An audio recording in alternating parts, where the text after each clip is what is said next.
Nothing's going on. Oh, we're live now. That's right. Bringing Back Memories is the name of the game tonight. Welcome to our Appendix N game jam effort here tonight. We will be playing Lair of the Wurdulac, an adventure that I happen to cobble together and challenge you and those who want to play this adventure out there to a wonderful adventure of peddling potions of blood, stealing secrets in the night. A forgotten figure appears. Locals are perturbed by the thought of their return. What's it mean to you? I have been told this might require a certain group of players to really make this adventure shine. Well, tonight, we've got the B team. Brandon and Steve joining us at the table. Hi, everyone. Yeah, so what we're going to do tonight is go through and do our best to play test this adventure to the best of our ability. There's only one person we need to impress, and that's Future Wolf. I'm looking at you out there. You are the judge and juror of ShadowDark adventures from the heavens to the earth. So we'll do our best to impress you and only you, and if we can do that, then we have done our part. Already in my cobbling of words, do I talk about how this requires having a relationship with an NPC. This adventure we've talked about in an assembly of sorts is in relation to our ongoing ShadowDark campaign that's loosely based on Curse Scroll 2, yada, yada, yada.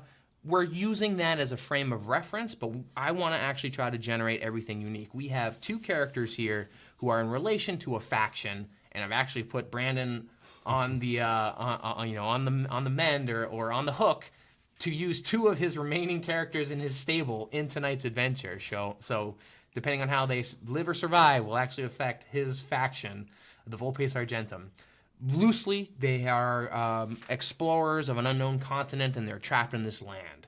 And they have gotten word of a forgotten figure that has reappeared, which is the framing of this tonight's adventure. And we will go ahead and roll the NPCs and their relationships to our characters. So I'm going down this NPC table here, and I can't wait to see what we've got. So we're going to start off with, okay, it's a human. Okay, it's a human, and they are a adult human. Okay, with an alignment of lawful, and they were very extravagantly wealthy. Okay. That is a relationship to you guys. I've also added to the relationship chart here, which let me see. What is their reaction here? We're going straight 2d6, 4, 5, 6. Okay, the relationship to this character was hostile. You guys had a hostile relationship with this character. That doesn't necessarily mean combative. And in the Vulpes Argentum sense, I've always imagined you guys were legionnaires in the old world, and you guys are militia now in the current age of things. That this figure had this. I was imagining, Full Metal Jacket. What's the corporal's name there? Oh yeah. The leader, the sergeant. The guy played by Arlie Erman. Yes. That hostile relationship. Yeah. Okay. 5'9". I didn't really stack shit that high, like that guy. Something like that. Yeah. And we're gonna go ahead and roll their name. We're gonna go 14, 15. So this is Rye Osh. I'll give it one more. Rye Osh, always like a 9. Rye Oshar, your commander from the old world, who came here to the Arventa outpost in order to search for a new world, a new treasure, a new opportunity for the Vulpes, went missing some time ago. And in the years of the Arventa outpost's development, has all of a sudden Rayashar appeared. Now, I don't know if that's a good thing or a bad thing for you guys, considering a hostile relationship to the past that you guys had with one another, but I figured there was word of this object of power. What did I say to do here for this object of power? We can use some of the magic items. There is the Cane of Recollection, this item that allows folks to find familiarity with an area and recall a needed result, answer. Being trapped in Arventa and with no way home, there has been a search for a path or connection back to the old world. So having Rioshar reappear with rumors that he's now, stalking the outlands, peddling potions of blood, and perhaps stealing secrets in the night. This is unlike Rioshar, but he has delivered this idea of the cane of recollection, this object that could be a very powerful use to those within Arventa, the outpost.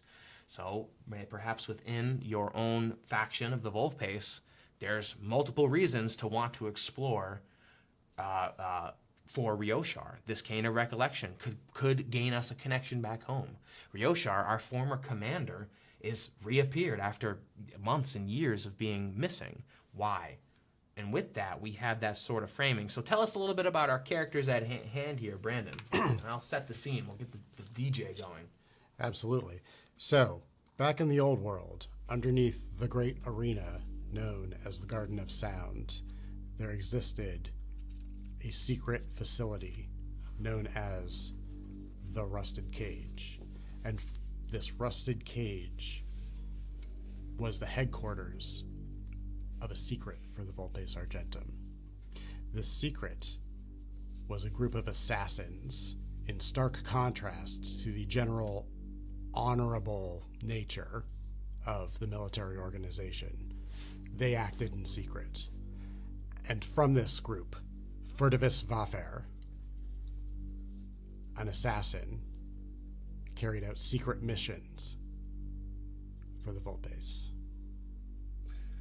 And Furtivus has now joined us in this current age of Arventa in order to further their spying for the Volpace, I guess, to seek out what?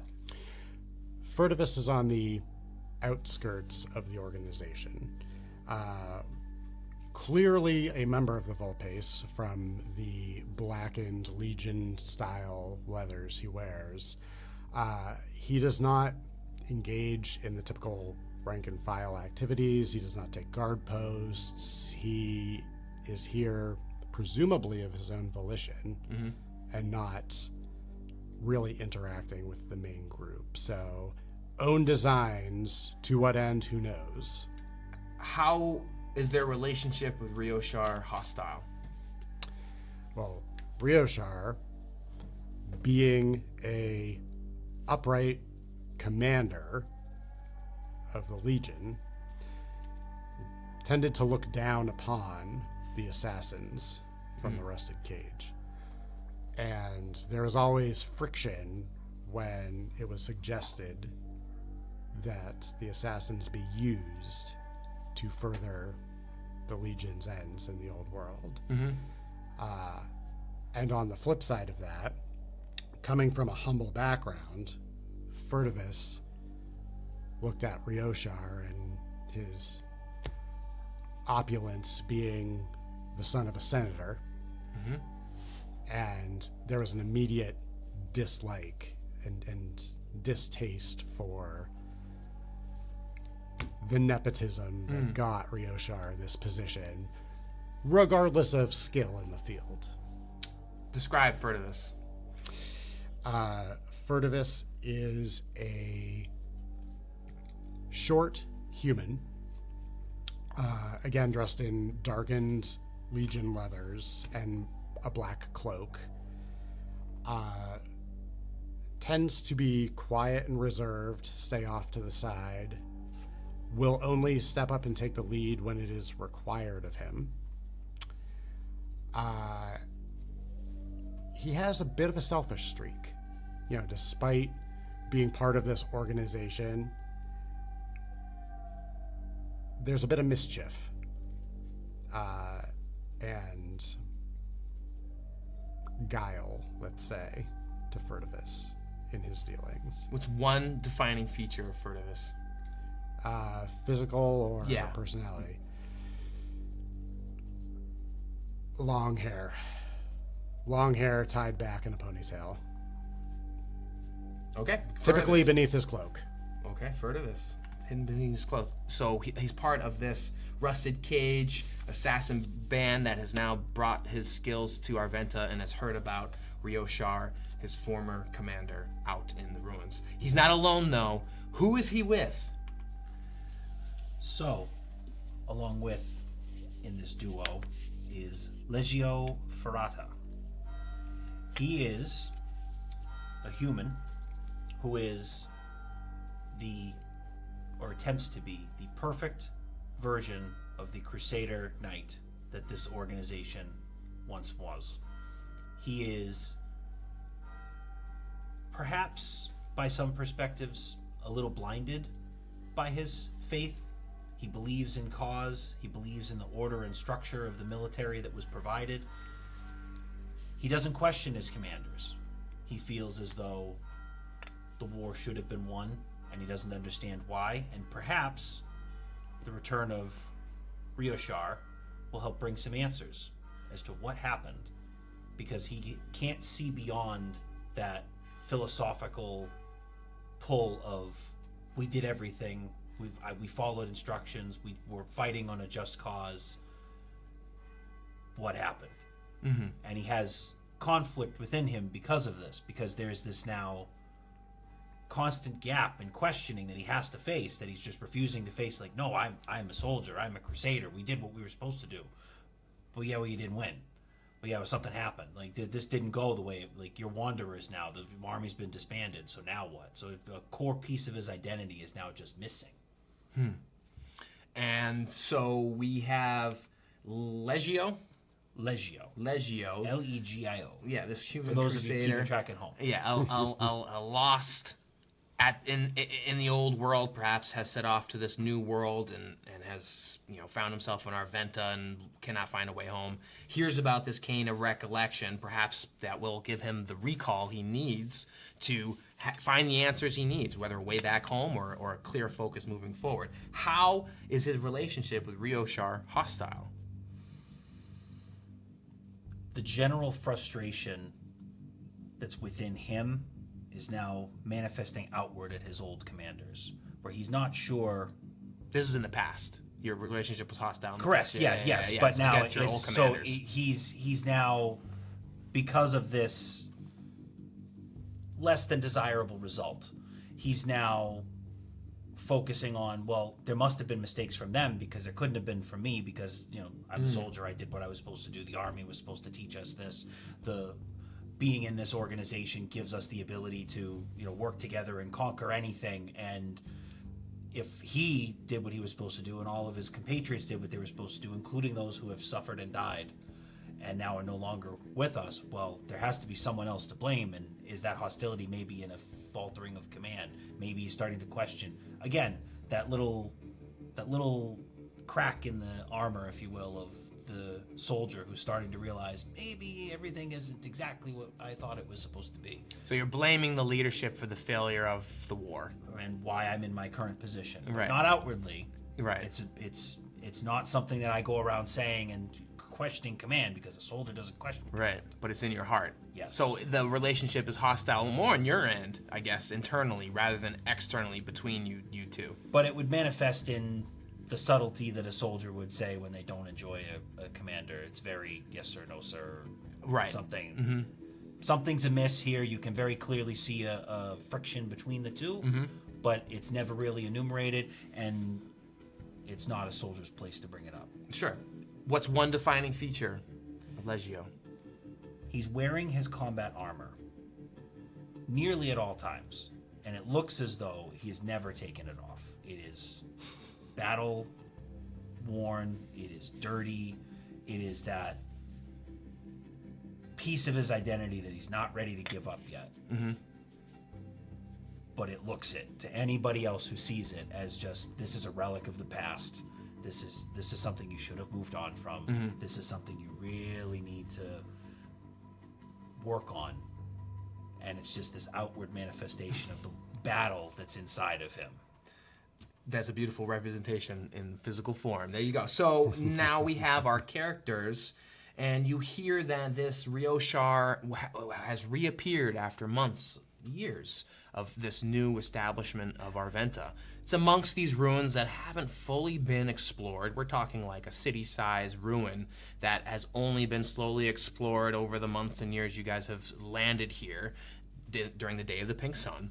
And there are rumors that this figure, Rioshar, is walking the grounds yet again. He's, asking for things in the night, looking for connections back to his legion, and claims to have the Cane of Recollection. He says he's off in the ruins, the lost ruins off in the northern part of Arventa, which is maybe a day's walk away in the city itself. You have yet to leave the city. And you guys feel that it's the best course of action to grab your arms and equipment and head to these ancient ruins. So with that, strategically, would you approach these ruins from afar and having more of a distance to approach and do reconnaissance, or would you want to try to appear from the eastern side of things and be as close as possible to the ruins? And you guys can talk amongst yourselves to determine your strategy. I mean, I think Furtivus would want to have the lay of the lands before entering. Discretion is the better part of valor in his mind. But certainly open to suggestions. Being a soldier, I would only ever think to go to the front line. Okay. Now, I would defer to a strategic decision if we wanted to say, maybe we get a little bit of scouting done first and then proceed. But I'm ready to swing a sword. Let's blend the two. Furtivus can approach stealthily while you kind of march right up. Furtivus would stay within near, but attempting to be hidden. So if there were to be any sort of enemy contact, You could jump in, but he could jump in, but wouldn't be obvious. Yeah. Yeah. So lastly, I would ask, why do you think Rioshar why is attracted to these forgotten ruins? I mean, from Furtivus's point of view, Rioshar enjoys wealth, enjoys power, enjoys those things that the upper crusty son of a senator might. And so, again, his own perspective maybe coloring that assessment a little bit. He's just assuming that this is another attempt to carve out some kind of stake or stronghold in Arventa in perhaps opposition to the rest of the Legion, although he's not sure. Legio? He wants to bathe himself in glory to ensure that he is seen throughout the entirety of history as someone who's achieved something from these battles that he's fought. Okay. However, I question whether or not he can or should, and I am suspect of what it is he could be really looking for. Excellent. So how are you going to navigate there? I will ask you to justify one of your stats in use to navigate towards these ancient ruins in order to get to a frontline strategic position. Is that the result that you guys would like? Yeah, Oh, I think yeah. frontline strategic position with Let's do Furtivus this. hidden if possible. Okay. So you have 6 stats. Yeah. Your strength to charisma. Which stat would you use to navigate across the outpost of Arventa to these lost ancient ruins to the north? I mean, for Furtivus, that would be probably dexterity. How so? Stepping nimbly, quickly shifting from rubble to wall to pile of rocks to whatever cover exists on the approach. Okay. Constitution for me. Okay. Describe it. How? This is a black sanded desert that has, very little vegetation and resources to further, flesh out the world that we've been playing in. Righteousness of path. Making sure that whatever tumult, pain, suffering, whatever happens, you press forward as a soldier should. All right, go ahead. Give me your roll. Roll your d20, add your stat modifier, and we'll see. I've gone through my steps here that I've written, and this is the point how we're going to navigate it. We need to get a 12 or higher.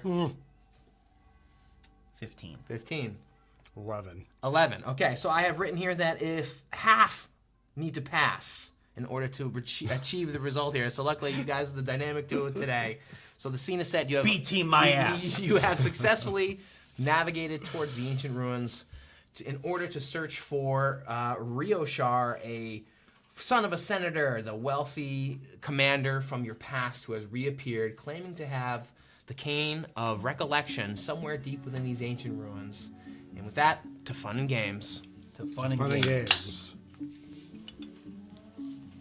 Let's go to the table.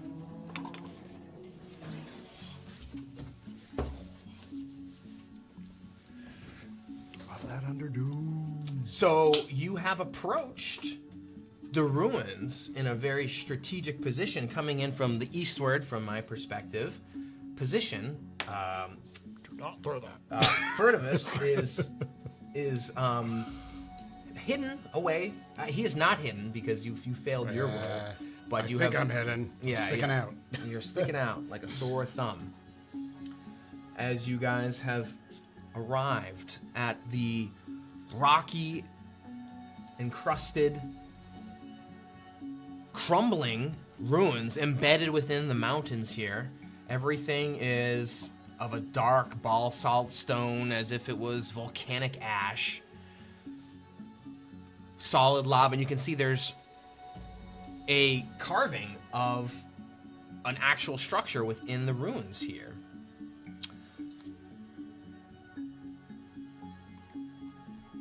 Ahead of you, you can see a door in the side of the walls itself. Your position has given you great insight and scope into this position. What would you like to do?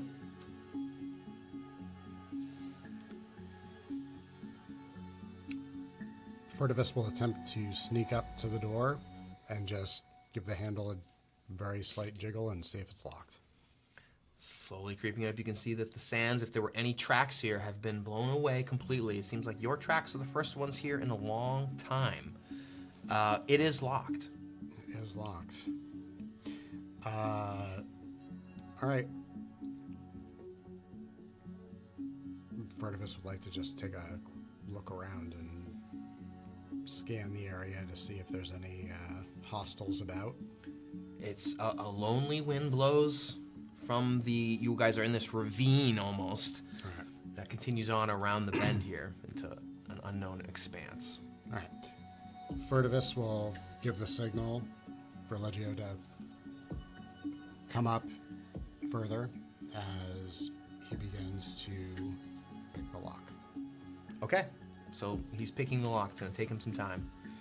Legio. Roll or no? Okay, we'll get back to you. All right.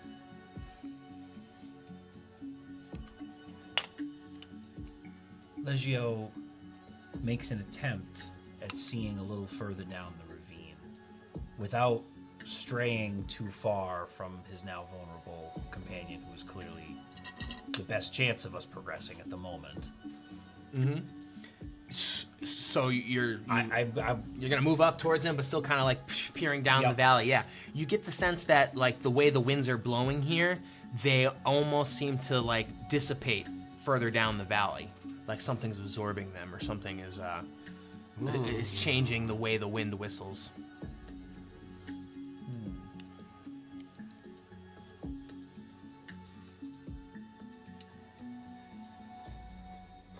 Legio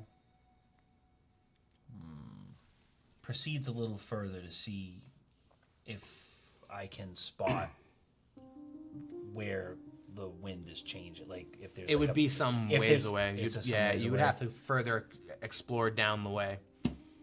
But that's what I'm you going gathered. to. Do I have anything to hand you?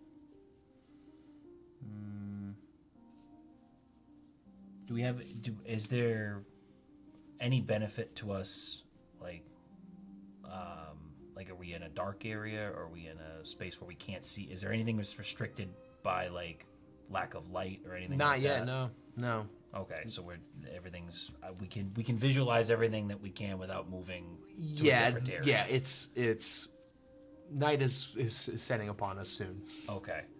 I am going to man my post and wait for my compatriot to unlock the Like, door I would say you'd have the ability to go and search the rest of the surrounding area. while he's doing.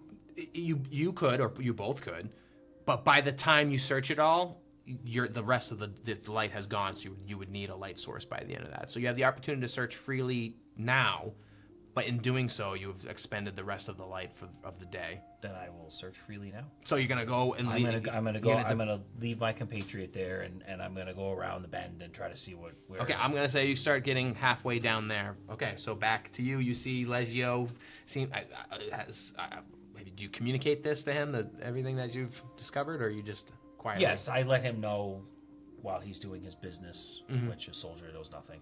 I'm going to explore around and just to see what else I might find, because the wind had this interesting pattern that makes it seem as though something's going on around the bend. Yep. So Legio continues down the valley and ravine here, as let's see the result of your lockpicking. 13. Okay, so you managed to pick the lock, and it pops open. This ancient sort of door seems unlike anything you've seen in Arventa. Interesting. All right. Staying off to the side, Furtivus will just give a little to push on the door, and hopefully it swings open, cracks open a bit. It's completely dark on the inside. All right. Do I hear anything? Rustling of papers. Papers? Like very gentle. It's like a mobile in the wind. Interesting. Now that you've opened the door, you hear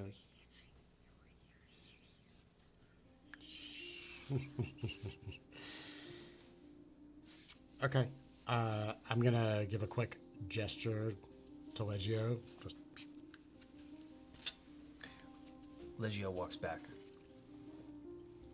Okay, as you have half sort of approached towards this bend here, you can hear the wind dwindling away, but as you head back to the door, you can see he's cracked it open, and complete darkness on the inside. I have a flint and steel and a torch that I would like to light. Okay. You spend your time lighting the torch, casting light within the room. You can see through the crack and crevice, you can see something swaying from the ceilings in your initial crack of the door. I take a step inside to further explore through the area and let the torch light up where we are. Actually, as you enter in this chamber itself, ooh, Brandon's opening the door and everything. That's how you got the props. You're gonna use it. Go ahead. And within this den Yeah, right there. of clusters and piles of furniture, racks of tables, and seems like, a storehouse of sorts. You can feel like this is a military supply camp from an ancient time. You could definitely see wraps of bundles and crates filled with, provisions, but it's strewn amongst like skulls.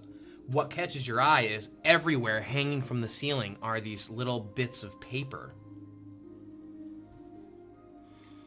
from greased strings, and of different lengths and of different sorts of length of rope hanging these scenes.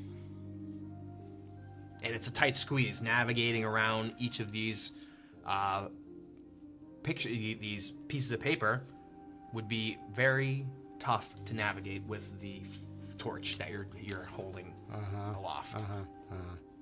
And you can feel that there's just this aspect that things have been left behind for who knows how long, and those that have needed these supplies have not gotten them, and a feeling fills the room of ennui and desperation. Leggio remembers his own time as a soldier and feels a certain level of remembrance and kinship with this room of like, there's a mood that's cast about a room like this that he's familiar with, though not entirely certain why, as these are not materials that he would have worked with in his days. Yeah, it penetrates you deeply, and you get the feeling that to navigate this, it overwhelms you almost supernaturally, and you feel that both of you would become shaken navigating through this hall, unless you traverse hand in hand with a trusted ally or bearing a cherished trinket.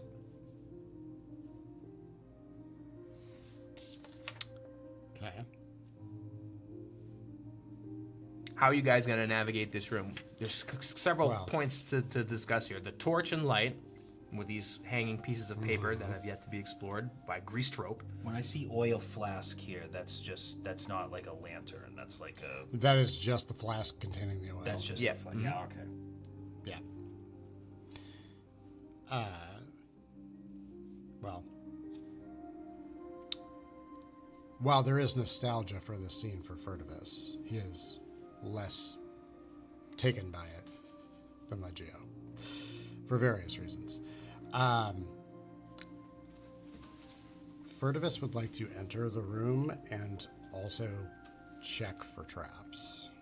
Okay, sure. So looking around, you don't notice anything out of the ordinary. If anything, the way the room is constructed is a dangerous place to be in. It is just the construct itself, the ropes and yeah. And looking at these these pieces of paper now that you've explored, you said that they each depict a different scene in time.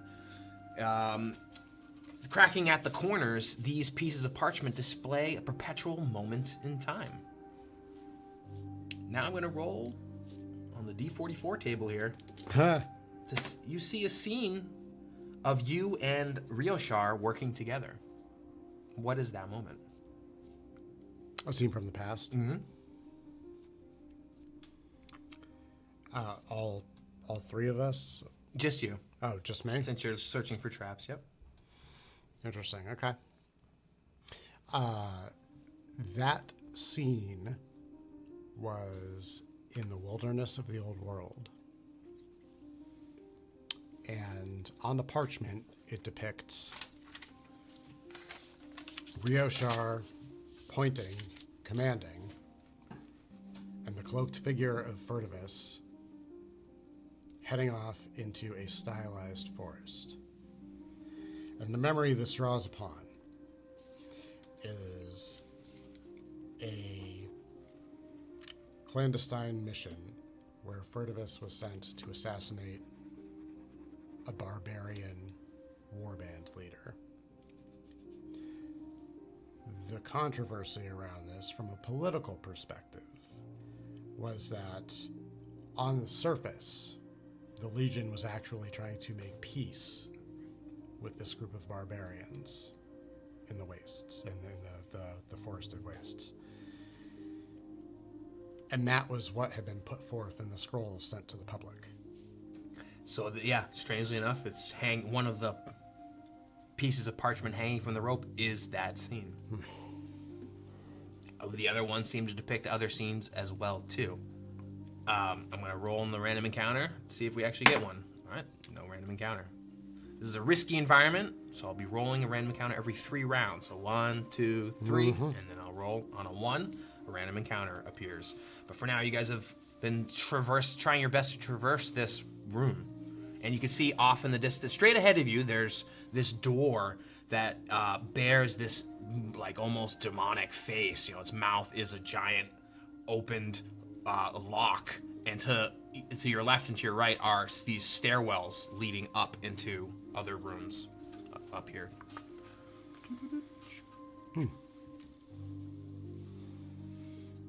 Legio is hardened and emboldened by the fact that he has his Shield of the Crusader with him. As a memory not only of his past, Great. but as a shield that can now be used in a pinch.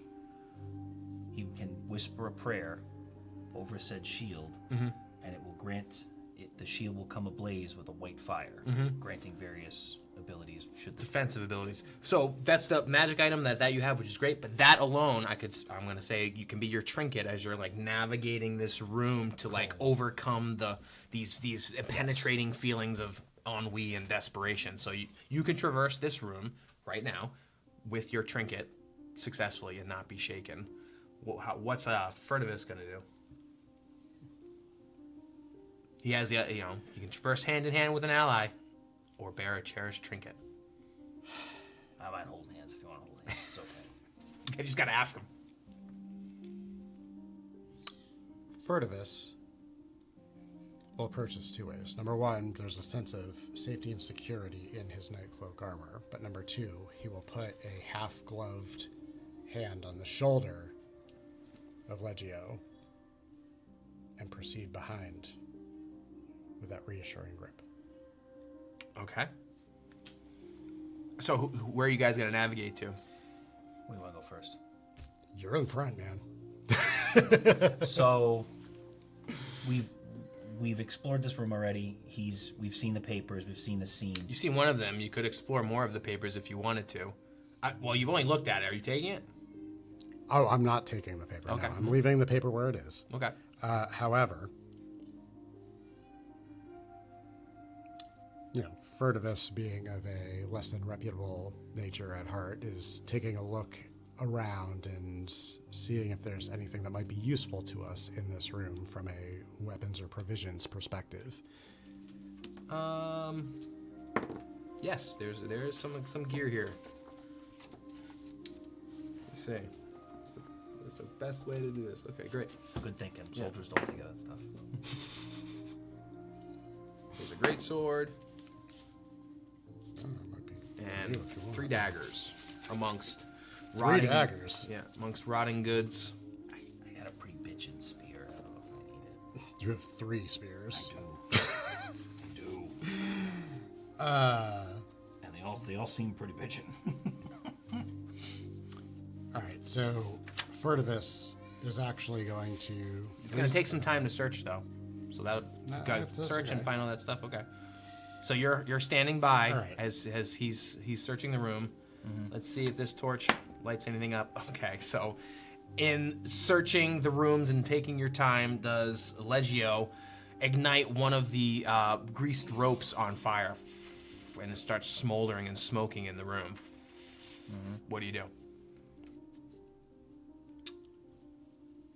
Is it lighting anything up above it on the ceiling now? It's burning, and it looks like smoldering? it's smoldering and smoking as this grease rope catches on fire, and it looks like it'll spread to the other ones without interference. All right, so... Why not? So you're searching. I'm searching. You're I getting. can't do Yeah. anything, So yeah. it's up to Legio. Being the soldier, not particularly familiar with the entrapments and preventative measures that someone might put in place for something like this, he stands and curiously watches to see what happens as the flames start to spread. Yeah. So you can see that this image burns. Let's see which image is burning. 3 in 1. Okay. So it's a picture. This perennial scene, a piece of paper with a scene of you and Rioshar discovering something together. What is that?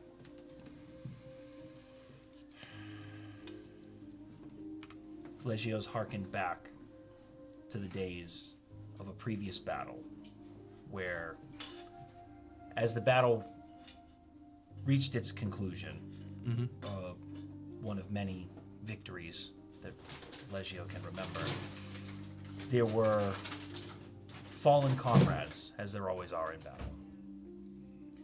And these comrades was typical for honorable soldiers, were needed to be honored and given their final rites. And as those rites were given, Legio noticed that the method of death seems odd. Not wrong necessarily, but these were soldiers that he would have served with, and he knew of their mettle and might and ability to navigate situations. Mm-hmm. They seem as though they were surprised by something, Okay. but it's unclear what. And he wonders why, in the scene from the past, he's reminded of this scene of what something suspicious might have, and this may have been the beginnings of when he stopped trusting Rioshar quite as much as he once did.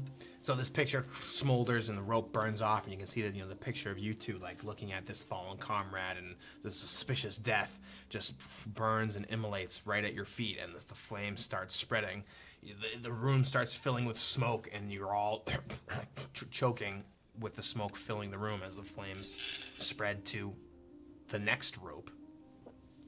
So you've been searching. Furtivus is searching, you know, for the equipment, and Legio's torch lights a rope on fire, and he's watching it burn. Maybe the memory of himself burning as well. Does there seem to be, looking up, connectivity between these ropes? Yeah. All right. Furtivus would like to take a shot with his short bow to try and nip this off as the flame is crawling. Okay, try your best. Shooting an arrow into a burning rope. Go for it. Burning rope, It's yeah. It's gonna be hard. DC 15. Okay. 4. Okay. So you cock your bow, and it just flies astray. And you can just see it just licked by the flames. You see him trying his best to stop this fire. Legio.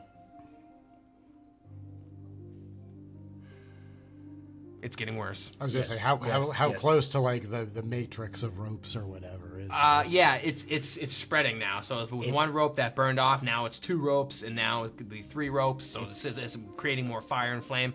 It's now clear we can't stay in this room. I watched my memory burn. I'm good now. So I take Furtivus's hand, hold my shield, and walk towards directionally this hallway over south here. towards me, yeah.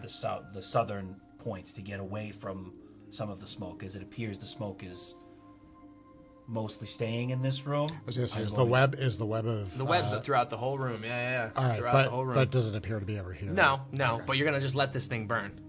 I don't think I have anything to put it out. So if you have rations, presumably that includes water.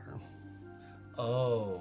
Well, you can be creative as well too. You cut it all Okay, down. fair. I wasn't sure if a water, I had to have a specific water bottle. Or take some time to search the things here to find whatever you need. I would like. Thinking laterally here. Okay, how long is it going to take? Just Yep, it's how long is mainly- it going to take me to? Can I search for water without the situation getting worse? Like take a quick glance. No, it's going to take you time. It'll take you around to search for the things that you want to find to solve the problem that is at hand. All right, I would like to. I guess we have to try to put the damn fire out. So let me take a quick glance around what appear to be non-weapon stockpiles in the corner. Okay, yeah. I would like to take a quick look at them to see if there is anything that appears like it could be either sand or water, something that could help me put the fire out. Yep, it'll just take some time to search. Yes, that's fair. Okay. All right. Furtivus would like to throw his grappling hook and rope up into this network of greased ropes. And give it a tug so that we can try and stomp out the fire at the various channels that it is progressing. Legio likes this idea a lot. Okay. All right. Yeah. Go ahead. Make a dex check. If It's going to be hard again, 15. If you fail this... Jesus, my rolls are terrible today. So you're going to pull this down, but now the fire is burning at your feet. So you've managed to successfully pull it down, but now it's all around you. I'm going to have you guys make dex checks to avoid the flames burning up around you. As you can see all of these perennial scenes burning. Yep, D20. Yep, D20 plus your dexterity modifier. It's going to be 12 on this. 11. Whoa, are you a bad dex? So your big clunky feet. Did you roll another 7? This is ridiculous. All right, so luck token time. Yeah, that's right. Is there a mechanic? No, with we're luck just token doing here? we're doing straight by the luck book. Tokens? Yeah. All right. So straight by hopefully the the luck of Furtivus helps him out Let's to get this avoid the white one burning away. fire here. Okay, 18. Okay, so you, with your fleet of foot, managed to overcome the fire. Legio, though, he takes 4 points of damage as he's burning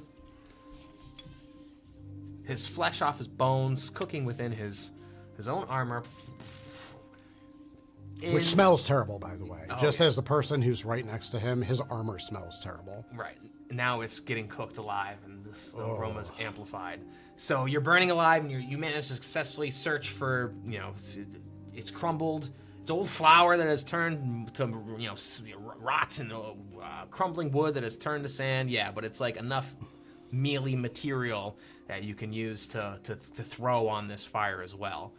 That has now been pulled off the ceiling somewhat unsuccessfully, and now the fire has spread everywhere. All right, I'm dumping the moldy flour on myself to put the fire out. Okay. And like put this out on the ground if there's enough of it.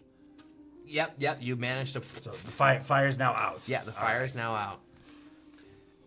I'll probably say actually, let's go ahead and make a dex check for that. If you roll D20 plus your dex, Yeah. We're gonna do DC 12 again. If you fail, you'll put the torch out in the process as well. In the chaos of trying to put out a fire around This you. is 12 again. You need a 12 or higher. Yo. Okay. So the torch drops and you're throwing flour and meal and whatever grit everywhere, and you're all extinguished in the darkness. And with that, I'm gonna roll 2 encounter rolls. We'll call it disadvantage if a 1 shows up and a random encounter happens. Okay, 6 and a 5. So you're shrouded in the darkness, smelling your own flesh and smoke from the cinders ahead. I'd say half of the ropes have been pulled down, but they still exist. Talk about a feeling of desperation in this storeroom. But they're not. There's no catastrophe at the moment. They're not still lit. No, everything's out. Yeah, you're standing in the darkness of your own despair. The danger has subsided, at least from the Right. flames. Okay. Well, after this entire debacle, Furtivus is just gonna look at Legio and go, In the dark. where I think Legio is, I guess. Yeah. Pull a torch out and hand it your way,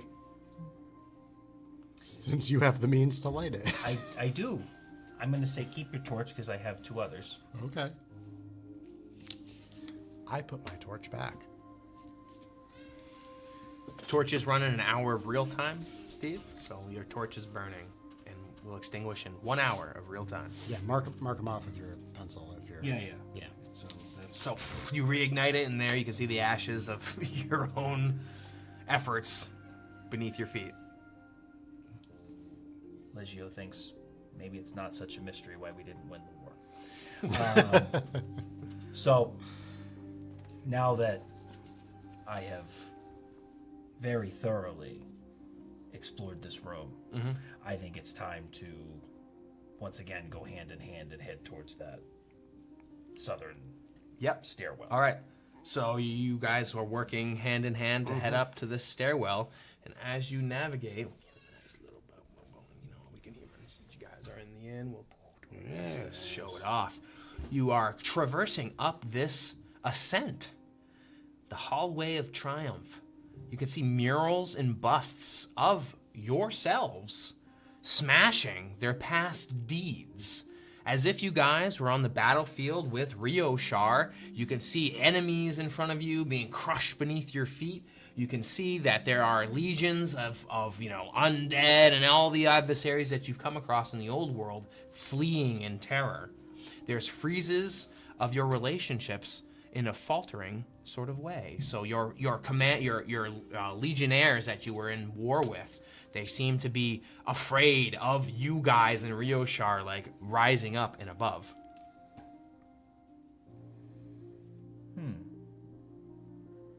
What I find peculiar about this, these are events that have not yet come to pass, or some perversion of a possible future, is very curious.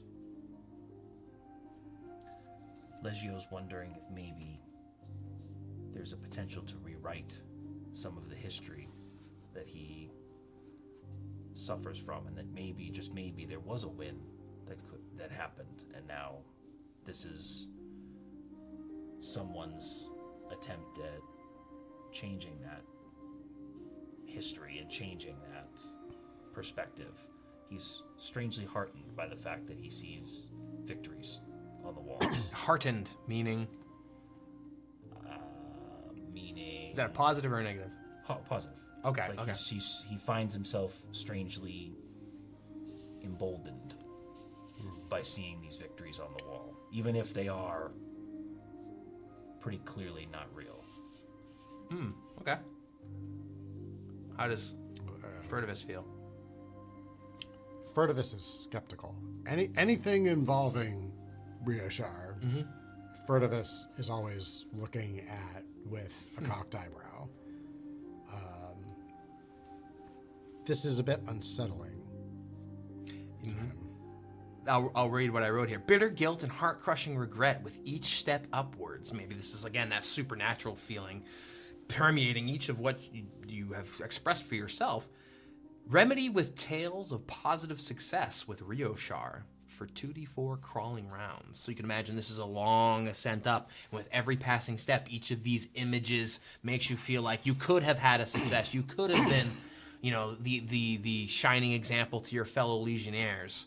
So I'm going to roll this. So 5 rounds. I don't know why I put so many rounds here. I think I'm using this as like a timer in order to have this time pass by.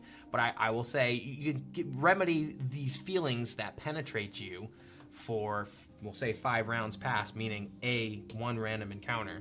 But what would this tale of positive success be with Rioshar in order to overcome these false images that you're seeing? All right.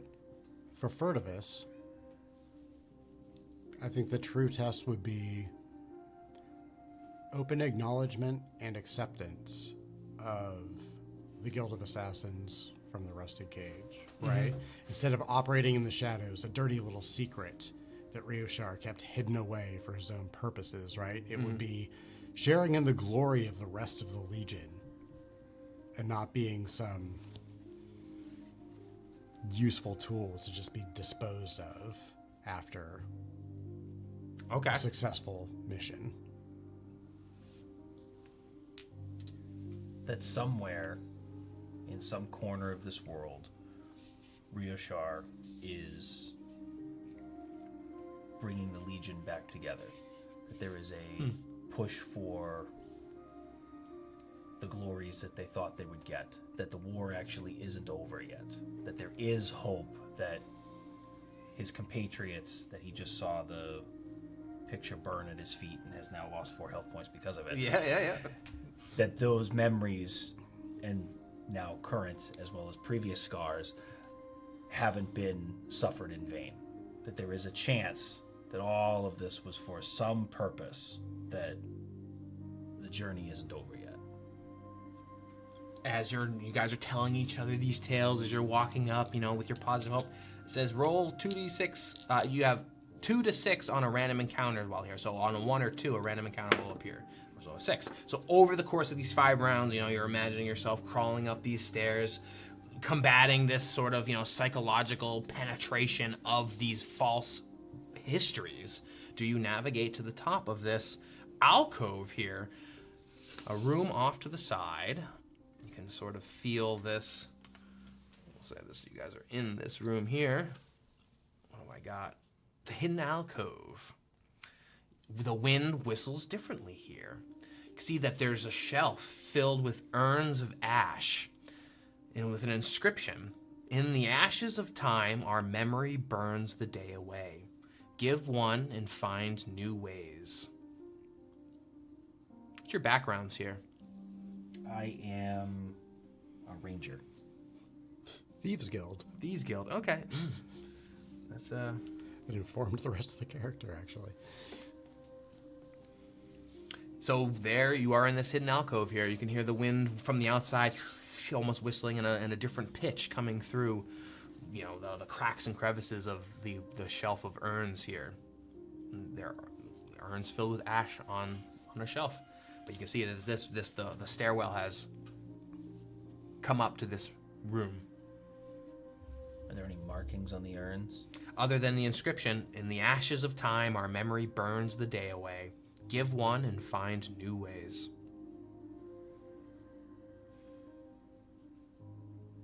What do you make of this there? Well, it seems as though in the previous room we watched some of our memories burn. I do wonder if some of those ashes might be used for a purpose here. Shall we take the urns? See where they might become useful? I propose we take some of the ashes from our burned memories and bring them to this place. And share them as per the inscription. That seems like a pretty good idea. It's going to take a while to do. Don't see a whole lot of other things. Should we bring the ashes to the... Sorry. I do not feel like we should disturb anything here. I feel like we should bring the ashes from the prior room, from the memories, and offer them. Shields up, spears up, let's go ahead. All right. We do that. Okay, what's the verdict? We're heading back to the first room. Okay. We're gathering the ashes of his memory and my memory that are now on the ground, covered in moldy flour, and bringing it to this urn to offer our memories to this. So the descent down the hallway of triumphs and back up, I'll say is a random encounter roll. Yep. Okay, so nothing happens randomly. Roll the 3. So you guys are collecting the ashes at your feet and bringing it back up, and then you're what? Well, I missed what you said. What Are we putting them in the urn, presenting them to the, like, where are we putting it next to? What do you want to... Refresh me on the inscription. In the ashes of time, our memory burns the day away. Okay. Give one and find new ways. All right, so we're going to contribute them. There's an urn that is above this inscription. A bunch of different urns, yeah. So we're each contributing the ashes of our memory to find a new way. Yes. Yeah. So, yes, and I'm a visual person. Is this an actual altar sort of thing? Yeah, it's like where the inscription. Yeah, Let's put it where the inscription is to start, right? Let's contribute there and see what happens. I agree. Yeah. So you present your ashes, and the urns, they all open up, and you can see there's stuff in some of them. Ooh, okay. I mean, what kind of stuff? Part of this is. We got 6 rolls here. Go ahead. Give me, each of you roll 3d20. Oh my! Well, look at this. I have 1, 2, 3 d20 here. I think I only have one. Here you go. Oh. Man, your rolls are terrible today, huh? Well, one of them's great. Oh, no, and 2 of them are terrible. There's a 1 in front of that number. Never mind. This is how it goes with the vault base, by the way. This is how I lost my first 2 characters. Okay. What's the stat? Nothing. We're just rolling straight rolling? 20s. Yep. Table. Okay. All right. So the first urn opens for you, Brandon, and there's a bent tinned fork. Great. I love that. So you're taking it. Is that free to carry or is it a slot? We can say it's free to carry. Okay. It's worth 1 copper. As you take out each this bent tin fork, you can see, like as you grab it, you envision a memory of this rival group, and they're blaming you guys, like it was like a rival legionnaire group that you guys were on the battlefield with. And this fork seemed like you have all the provisions, you're eating a meal, and they're hungry on the other side of the battlefield. Maybe they were like, somewhat loose allies in this war. And as you take this fork out, you all of a sudden it's your memory now, as if you are the ones that were hungry and starving, as opposed to being well fed. And it pervades your mind. For Furtivus, this recalls one of the great sieges where the Testudo Maxima were deployed. And they essentially operated as a phalanx. However, the defenders of the city poured boiling oil upon them, and they lost a great number. And there was a lot of bitter resentment for, like, the secondary detachments that were associated with the Legion who were performing other operations during the siege, because they bore the brunt of the losses. Who is this? The Testudo Maxima. This rival group of crawlers, or in this case, legionnaires. Okay, so that's in one of the urns. You're going to keep this thing? Yeah, absolutely. It forever permeates your mind. What's your first roll? 15. 15, okay. You find 2 empty glass vials in the jar, in the urn as well, as it pops open. All right. How do I activate the memory from it? I pick it up yeah, all right. If that's what you'd like to do. All right, I'd like to pick them up and see inspect them further. Okay, so it seems like this Testudia Maxima, you at odds and for unplanned loss. So you guys were, in a war or in a battle, and your legionnaire, found these potions of healing that managed to save your own guys, and you drank them, and with them they were left with the empty vials. And in putting them in this urn, or having discovered them in this urn, you now possess this memory of your own men dying on the battlefield for lack of healing potions. This thing pervades your mind until this item is returned or sacrificed. It's like corrupting your mind. Like, that's worth 6 copper pieces. 6 gold pieces for looking at treasure value here. So there seems to be 2 other urns with 2 other items as well, but you're getting that, that obviously these memories are entering your mind, and these urns have opened with the presentation of the ashes, as if you could put the ashes in the urn as well. I put down the vials in the jar or outside the jar. Put them back where I found them. Okay. They're back in the jar. The memory leaves your mind. I would like to see what the jar that I rolled 17 for. Okay. There's a rotten boot. I inspect the boot further. It jingles with 60 silver pieces in the rotten boot. And let's see. 1 and 2. Okay. A memory of you guys working together. 3 and 1 to discover something. This is what the memory, you guys are trudging through an ancient swamp in which you have discovered, a cache of silver pieces. You and Testudia Maxima. And they got the treasure. But now it's as if you got the treasure. Maybe a body sinking in the swamp as well. I have a memory of fighting in this city environment.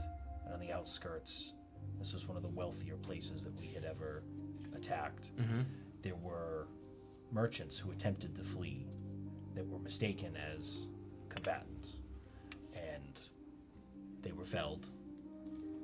Thought nothing of it, as war causes much pain and death.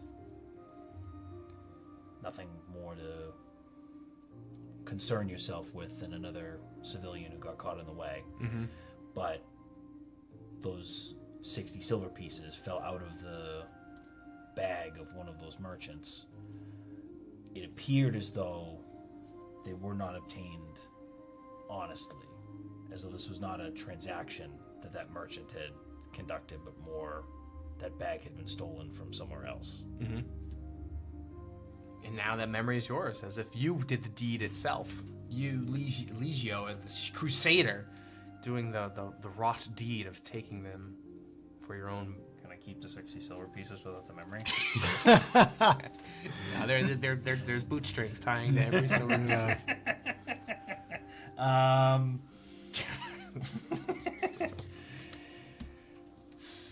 Your choice. Are you going to continue to explore? You going to add your ashes to the urn?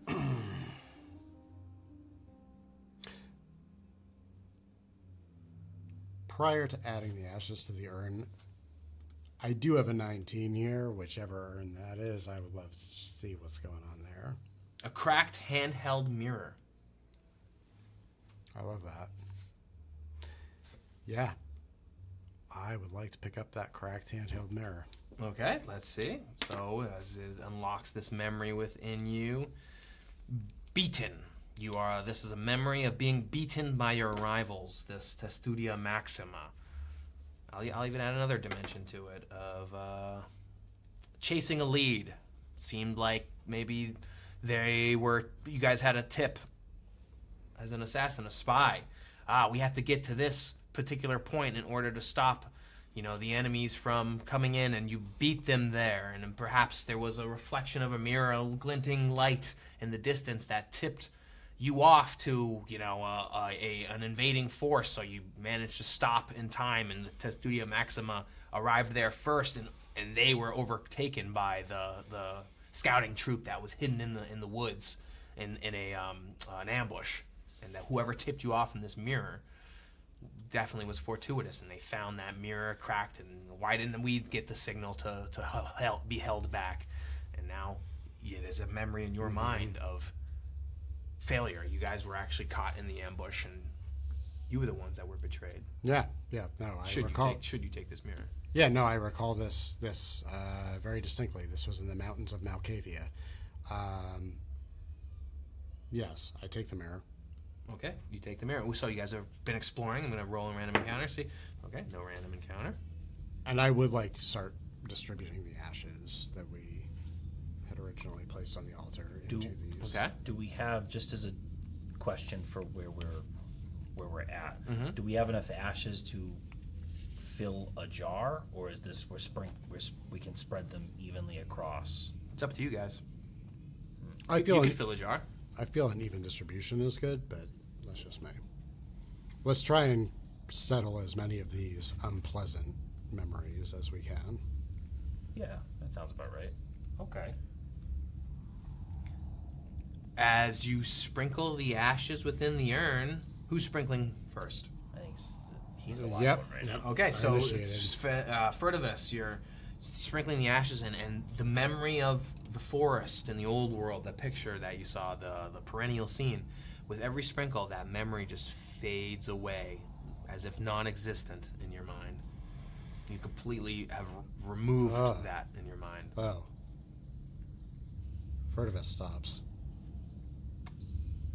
So you sprinkle all the ashes in, and you can see that the urns, collect the ashes, and it, like a secret passageway opens underneath the shelf with the urns, revealing passage down and out back into the valley. Oh. Very good. Gonna hand it to Legio for a minute because I gotta. Yep, Allegio. Yep. So you see him sort of blank for a second here as he takes a minute to. Legio, being the soldier that he is, wants to know what's in the third urn before he. Okay. A silver tooth.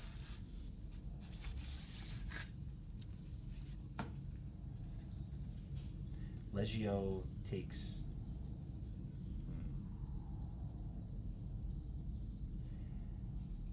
Legio scans the room now that the walls have opened to see if there's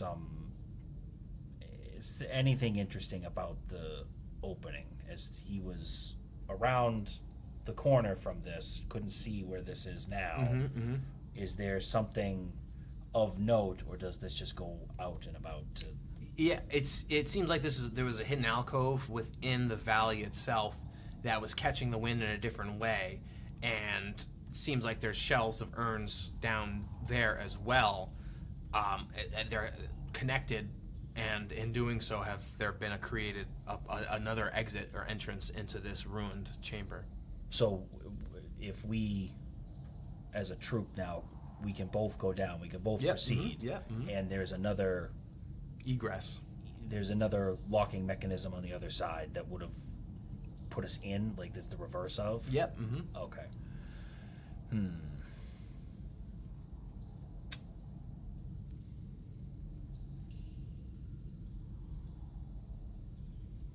Well,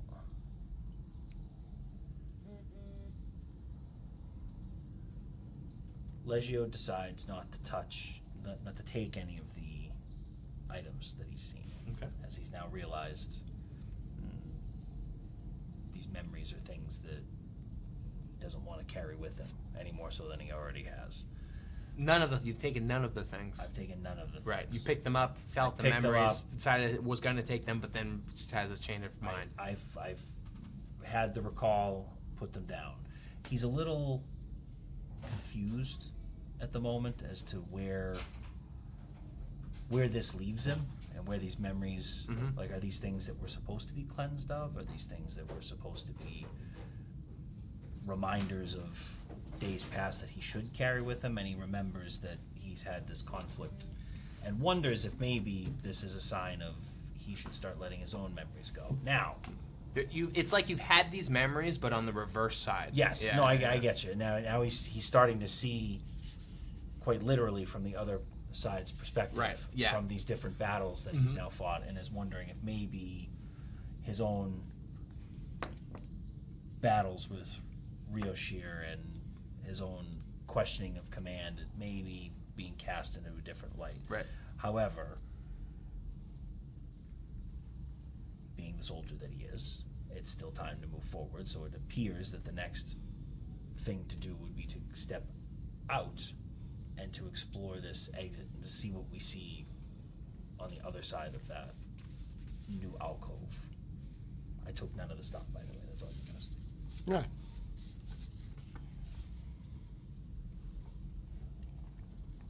Well,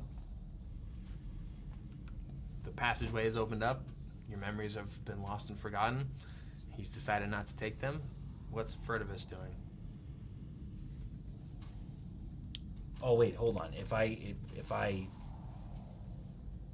have to leave something, I still have the ashes. Let me. You have your own ashes, yeah. Ashes memory. But the pathway's open, so I keep ashes and okay, I'm on board now. He's made the I mean, I've got my sacrifice. bent tin fork and my broken mirror, so Yeah. So you're keeping those. I am keeping them. Okay. For now. Furtivus will follow Legio into the canyon. Yeah, it's like Somewhere. it's egress back out into the valley if you guys want to go down there, but it's created another way, another passage in or out if need be. Oh, so we can conclusively say that it's just a loop that's now been, like, we understand that as. Yeah. Okay. For your We positioning understand this layout here. Yeah, okay, cool. So then it doesn't appear, like, we've explored it, it doesn't appear that there's anything necessarily, like, crucial to it, so. other than providing another exit if All right, needed, or well, another let's- entrance Let's if head desired. back to the room where I If you want to, burned my feet, and follow your proceed lead. through another hallway. Because there were two other places we got to explore. Let's go check those out. So you head back down the hallway into Yes. this Yeah. storage hall there, and you can see in the distance, in amongst the bald spots of the ropes themselves, this form, this noodling, poking, pestering, and flittering around, the words of a jealous lover. this persistent nag, as if this form has taken manifest into physical form, these annoying, bothersome aspects of your life with Rioshar. He's constantly been berating you guys, trying to, train you guys, nagging you guys, and you can see this thing is flittering and fluttering around. Point of inquiry, where are we in relation to this? Coming down the stairs. Coming down the stairs? So you guys, and you can just see this thing flittering and flooding around. It's, you can hear his voice coming out in a twisted, twisted beak of a voice. Oh, you guys, assassins, wow, we need you. Legio, you Crusader, look at that oily armor. Straighten up, and it's just constant nagging. But it's flittering and flooding around in here.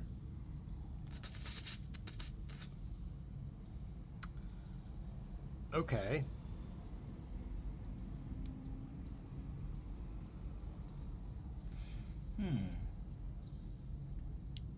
Is this within near? Yes. Yeah, Furtivus is going to draw a dagger and huck it at this manifestation of frustration. Okay, try it. Yeah.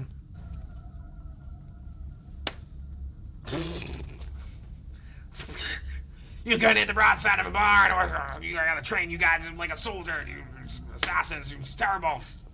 These things just, your dagger goes astray with a 3. Alright, let's go ahead, let's roll initiative. Where are my dice? No, thank you.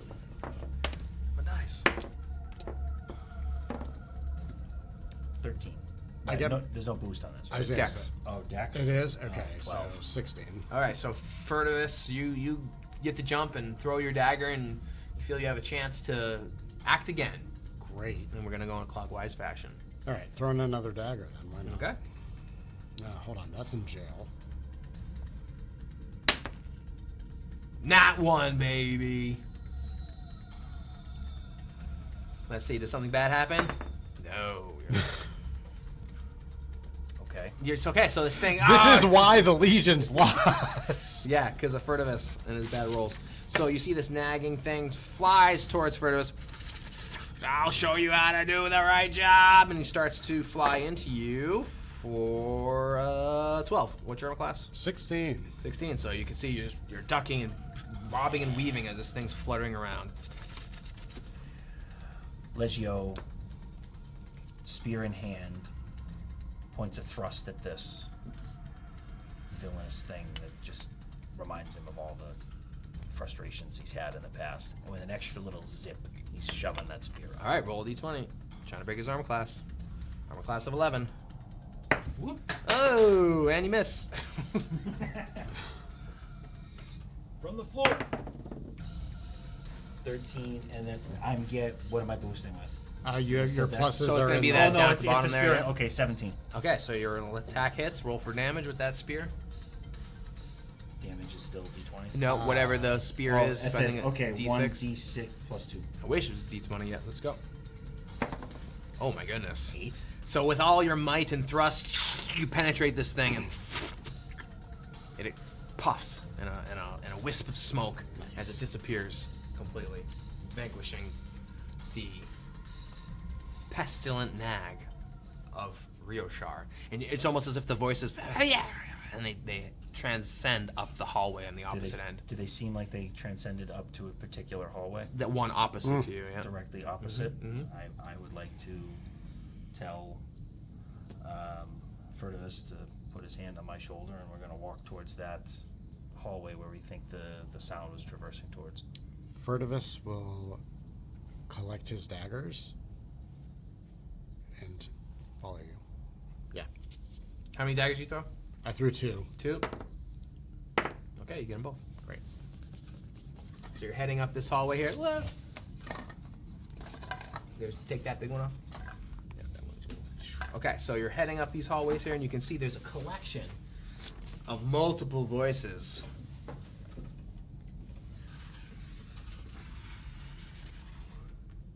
Now, this hallway is going to be a little bit tricky because, again, it is, this hallway of of triumphs as well. These murals that show past deeds, smashing their past deeds.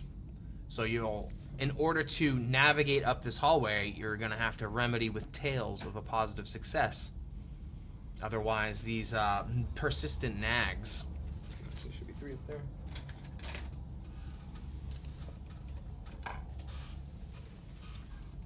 You guys, I'm supposed to train you guys on the field, and you're nothing but scum.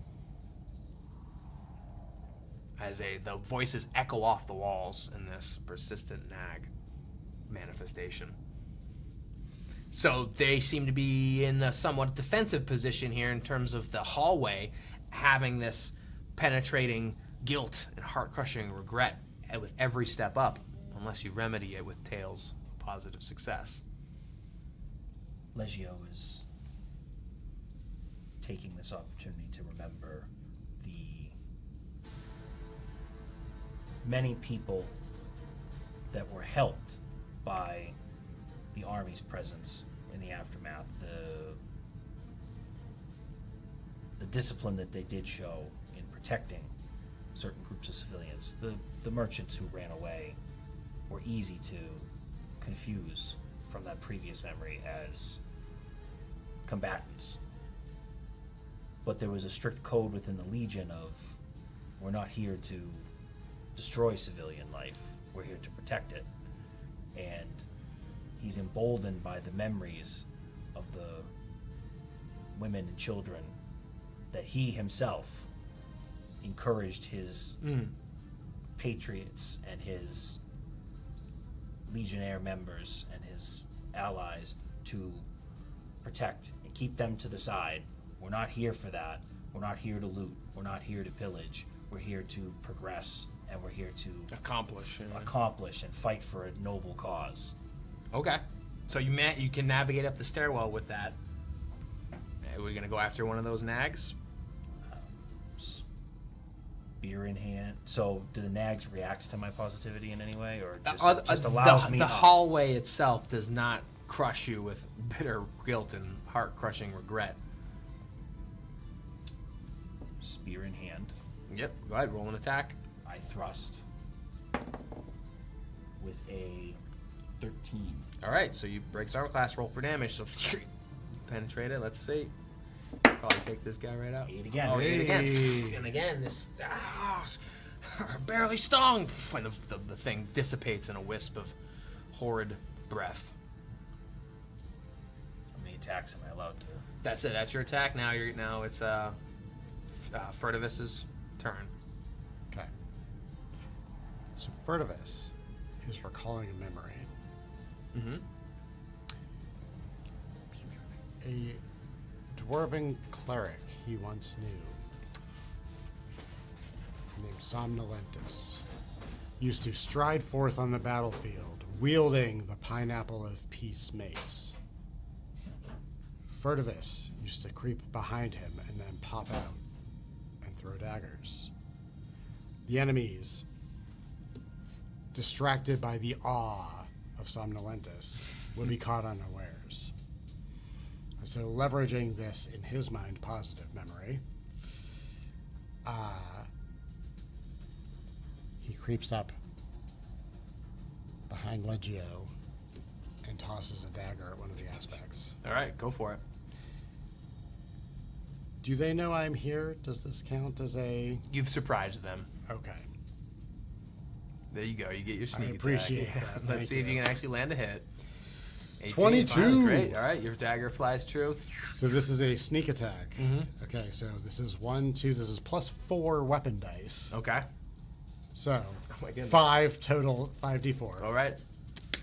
All right, so that's 4. 9.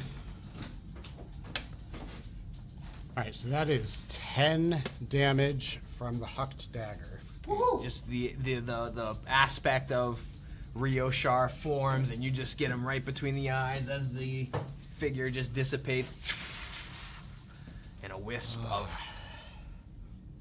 grunts and yells. I've seen better out of the brows. That's all I wanted. The material glass cannon. Here we go. And this last nag comes down towards Legio, trying his best to rake him with these horrid claws. What's your armor class? 14. Sorry. Should be 14 base. Yeah. 14 base. Yeah, okay. We're just base. Unless 14. you use your special ability. Then you get a Unless plus I 2. use the special. Yeah. Okay, then it's 14. But you can only do that, I think, once a day. Yes. Yeah. Yeah. All right. So this thing's fluttering and flitting around, and it's doesn't. You manage to defend it with your shield and cast it aside, but it's up onto Legio itself. All right, Legio, your turn. Legio pauses for a moment and wonders if he can hear anything specific being said. Is there any specific Rioshar command or statement or anything? Stand down! You're useless. You aren't worthy. He's trying to piece together what some of these blights are. What if there's a specific memory that is being rendered by these, like, are these manifestations of some previous fight? And he does that while he grabs a spear and decides, let's get rid of this effing thing now. All right, go for it. That's a Natural 3. 1. That didn't. Did something bad happen? Actually, wait. I think I'm I was doing gonna say, it. Yeah, Oracle shoot the dice Oracle is dice. 20, yeah. Does something bad happen? So we got an 8, which is no. It's even, but this did something bad happen? No, but this thing is fluttering and flirting away. He's gonna try to get away, unless Furtivus extinguishes the force. Yeah, Furtivus is gonna... It's flying away. It's flying away from both of you. Yep. All right, so I guess this is another dagger situation. Well, just as a thought, it may be beneficial to see where he goes. Or do we just think this is just some generic, like, there's no thought in this? Or is this manifestation potentially, if we leave him be, he could lead us to wherever Rioshar, or whatever person who's pretending to be Rioshar, he could lead us directly to that room? I like your train of thought, but I think we could figure that out. I don't want something that can attack us flitting around. I'd throw the dagger. I'm not telling you no, I'm just wondering. So it's flying away from us. Yep. So its back is turned to us. There's no facing in ShadowDark. It's backing away, fluttering its wings, looking right at you. I would like to attack with the Okay. dagger. That's going to be an 11. Okay, your dagger flies and lands true. Okay. Roll for damage. It knows you're there. It knows I'm there. Yep. Okay. That's what I was getting at. 1. 1. I nickel. Yes. Yeah. My mother kisses harder than you. And your mother kisses harder than that. All right, so this thing's fluttering away, and it seems to just fly right into the mouth of this demonic door. Which is nicely painted. Yeah. Sorry. You like that? Yeah, I do like that. you go. It's for I you. like that. Thank you. Yeah. I'll see you next time. So this thing flutters and flies away. So we are no longer in a initiative situation? Correct. Okay. So, floated toward that demonic door. Mm-hmm. I get my daggers. How many did you throw? 2. Oh, you only get 1 back. That's all right. One of them bent, I guess. Mm-hmm. Shattered. With that nat 1. I'm so strong. So I see a hallway with 2 doors. At the end of the hallway, there's actually 3 doors. 1 straight ahead and 2 to the sides. Seemed like there was a cluster of persistent nags up here.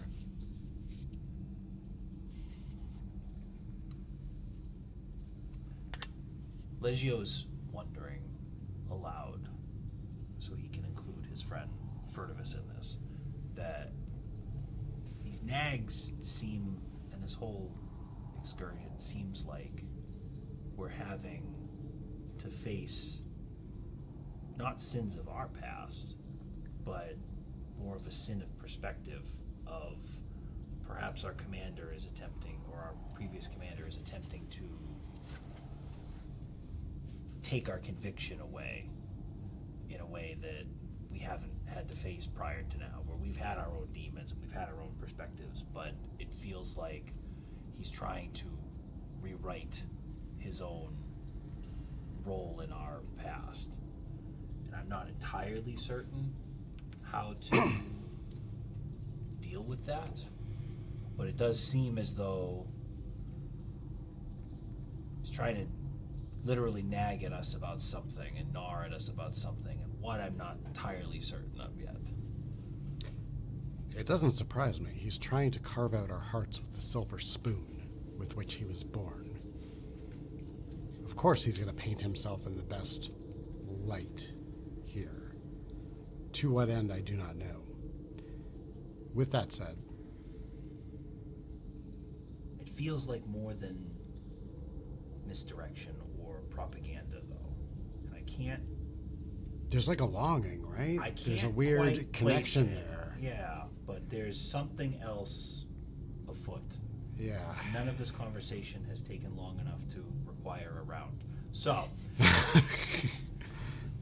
I propose we take a look at some of these rooms up here before we deal with this demonic door. Though, as a soldier, I really don't like leaving a door behind me where some It's okay. enemy just ran into. Let's take the smaller ones first. It's been sealed thus far. Furtivus would like to jiggle the handles. Huge handle jiggler. That's what I do. Yep. So you're heading further up. That tickled me. I'm not gonna lie. Yeah, Well done. the old knob jiggler over here. Okay. So I turn just in case, just to see if anything. yeah, in the crackling light of your torches, you jiggle the handle of the one in front of you, and yeah, it is unlocked. Can I do some other jiggling? Yeah, I like to jiggle them all. You're going around and just jiggling like crazy to front, side, and center, just surrounded by all these So knobs. much jiggling of knobs. Yeah, just every which way. And they're all unlocked. They're all opened. Okay. Well, You're the one at the door. Which one do you want to go? you're going first, so which one do you want to go? I'll let you pick. You're picking the door. Straight ahead, and you get in front. All right, let's see it. Random encounter. Oh, finally, we got a 1 on the random encounter roll, so you're going to open that door. Let's see. I'm going to roll on the table. Let's see what we get. Oh. Here. Fog of war. Yeah, go, yep, remove that. You can open that door.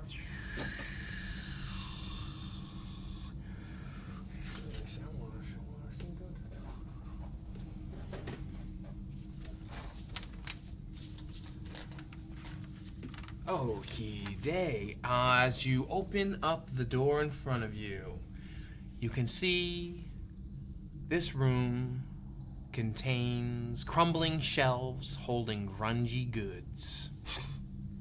Nice. There's walls covered with pictures and memorabilia too familiar to bear. Heartbreaking, tragic, and sad. Okay.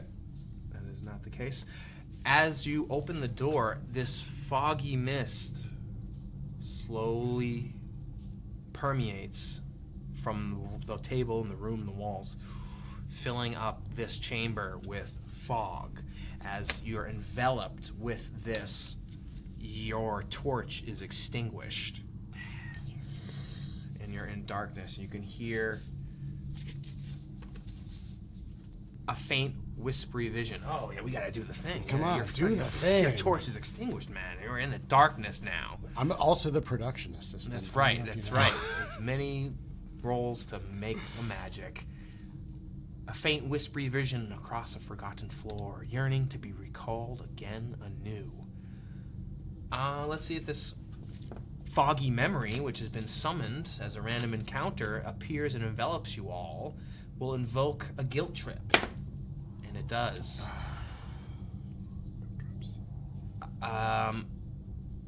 It's gonna target you who opened the door, Furtivus. Give me a You cannot attack the foggy memory until save ends. I love save ends, but what am I doing here? I think you're going to have to roll a DC 11 to try to get it off. A DC 11 what? Charisma. Okay, I'll take that. Until save ends. Let's go ahead and roll initiative in the darkness. Ooh, 17. Okay, so you're going to go first, Furtivus, unless you beat 17. Well, my my save was 7. Yeah, so Let's you're get that out of the way. you're filled with a guilt trip by this foggy memory. My initiative, however, is 22. Okay, so you're actually going to go first. So you're in the darkness, surrounded by this cold, clammy fog. A foggy memory of visions from the past enveloped, unclear, uncertain with Rioshar, and your heart is filled with a guilt trip, and you can't even attack this foggy memory. Do we talk about the foggy memory? Do we talk about the guilt trip? I'm gonna just let it sit for now. Yeah, Okay. you're just feeling we have enough on the table that you All right. can imagine the stuff is now fogged and wrought with guilt. Okay, well, I feel very guilty. So what are you gonna do? You're in the darkness, surrounded by this creature. In a Can you hear me, Furtivus? Can you yeah. Just checking. uh, Wasn't sure if he was in a malaise of some kind. in a move that is probably pretty classic for Furtivus, he's actually going to back away. He's going to back into the hallway. Okay.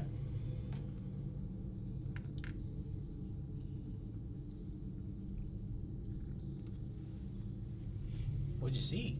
What happened?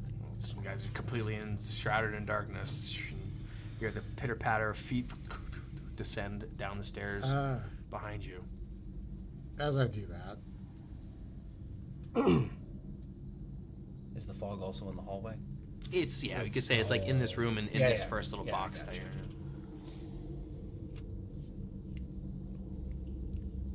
Legio, Yeah, do you have means of light? I do. Is it gonna work in the fog? I don't know, but I will save my torch until then. Got it. As the foggy memory continues to breathe in and surround you, it attempts to permeate your very being, Legio. It attempts to manipulate you. It's going to try to get this manipulate off. It needs a 12 or higher. It gets +2. It needs to roll a 10 or higher. It rolls a 14. It's going to control target's actions for 1 round. This fog permeates you, Legio, and you see within your heart and mind Rioshar come out of this darkness in your mind. Now is your chance for glory. Attack! Attack! And he's going to command you to attack the enemies down the stairwell, which is Furtivus. So go ahead. You're compelled to move and turn around and attack. Roll an attack against Furtivus with your spear. You're manipulated. Actually, I'll even let you roll at disadvantage because you're in the dark. Okay. So that is rolling twice. You gotta roll and taking 2d20 a and lesson. take the lower. Do you want here? No, you I'll actually roll get you both ones if another you want. set of dice. You can just roll it twice. What was the first one? 17. All right, roll again.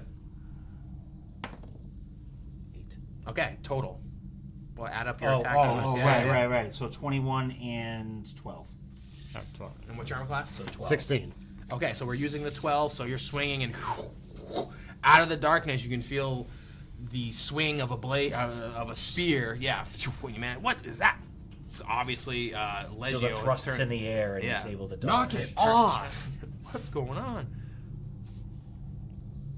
All right, Legio, you're up. You regain control over yourself. Legio is confused and is unsure as to how he ended up back in this hallway all of a sudden. As he comes to, he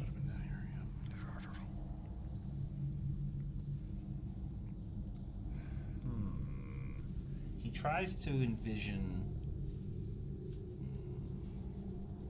tries to remember what was in the room just prior to this darkness. Was there any? Wondering if there's anything he can. Seems like a work table of sorts, yeah. But you're in the darkness, so this will give monsters advantage and players disadvantage.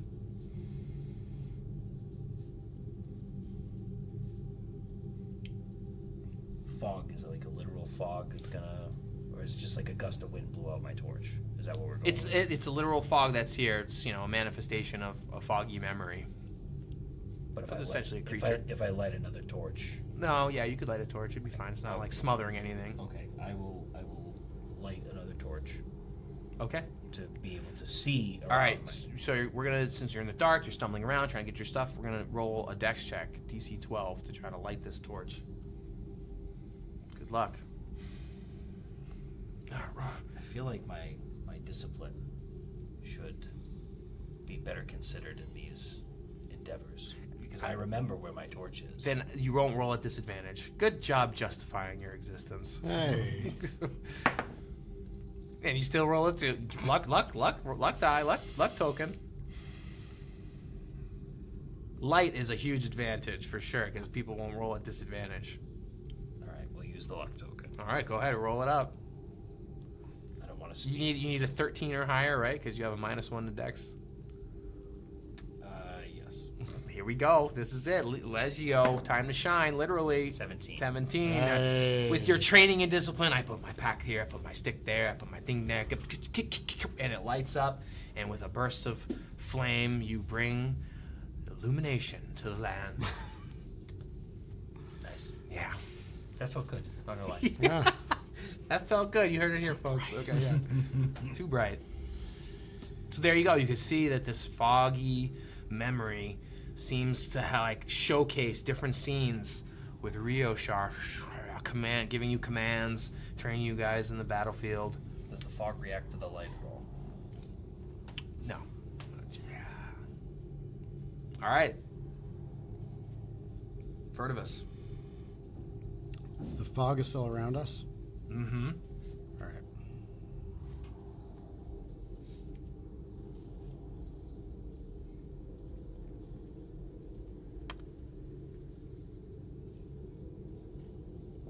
Legio.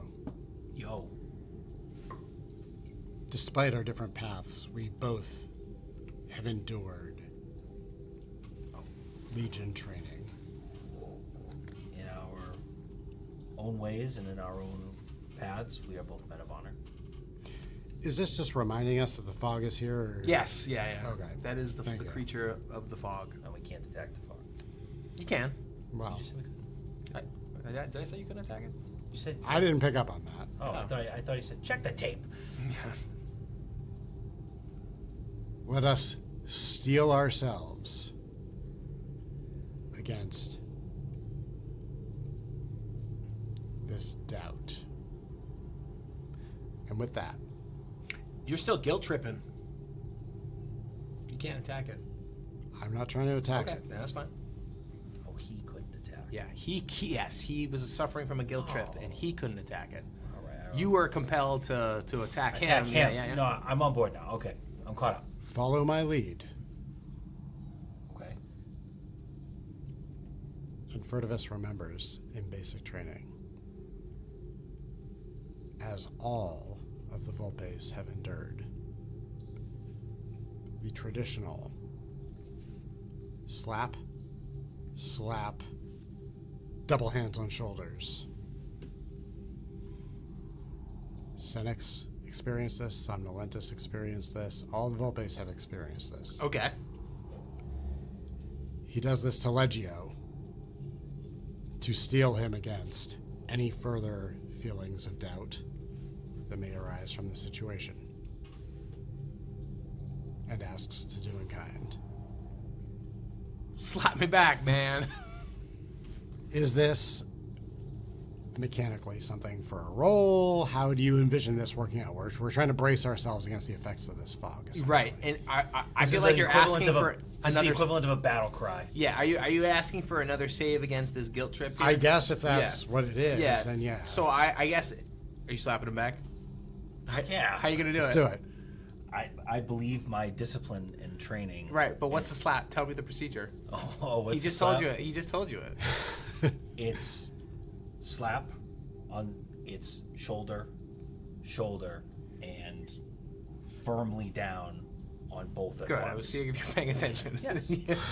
Good. Great. All right. So you look him in the eyes and give him a slap, slap, slap, and go ahead. Roll your. So instead of rolling at the end of your turn, we'll now roll during your turn. If you pass it, you'll be able to remove yourself of your guilt trip and be able to target the foggy memory. I feel as though it should be me rolling to fix For me? him, as though I am the one. Okay.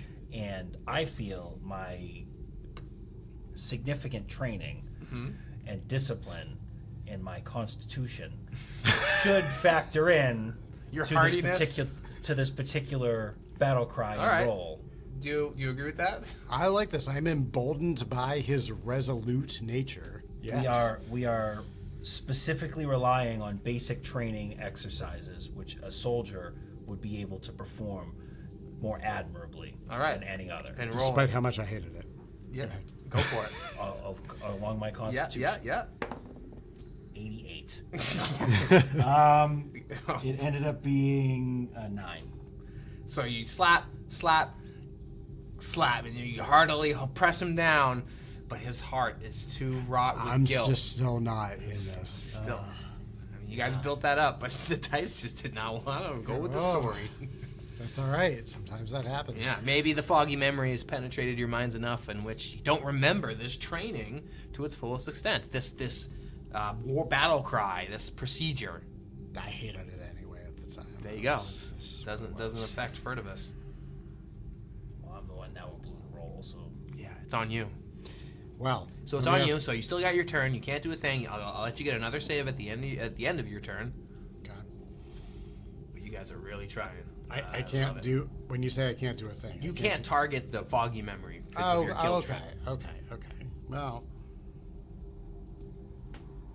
I cannot attack the foggy memory until save ends, which I know That's isn't the fine. ShadowDark thing, but I like until save ends. that's fine. Furtivus is going to back up further. So within near, but at the edge of near, let's say. Okay. No torch, right? I don't have a torch. I'm staying in his radius. Yeah. edge of Right? near. Edge of Yeah, near. Just because we still got greasy strings hanging in that room. Edge of near. Okay. Yeah, I mean, I guess that's going to conclude my turn. So another save. Yep. Go ahead, roll it up. It's gonna be a charisma save. DC 11. Nope.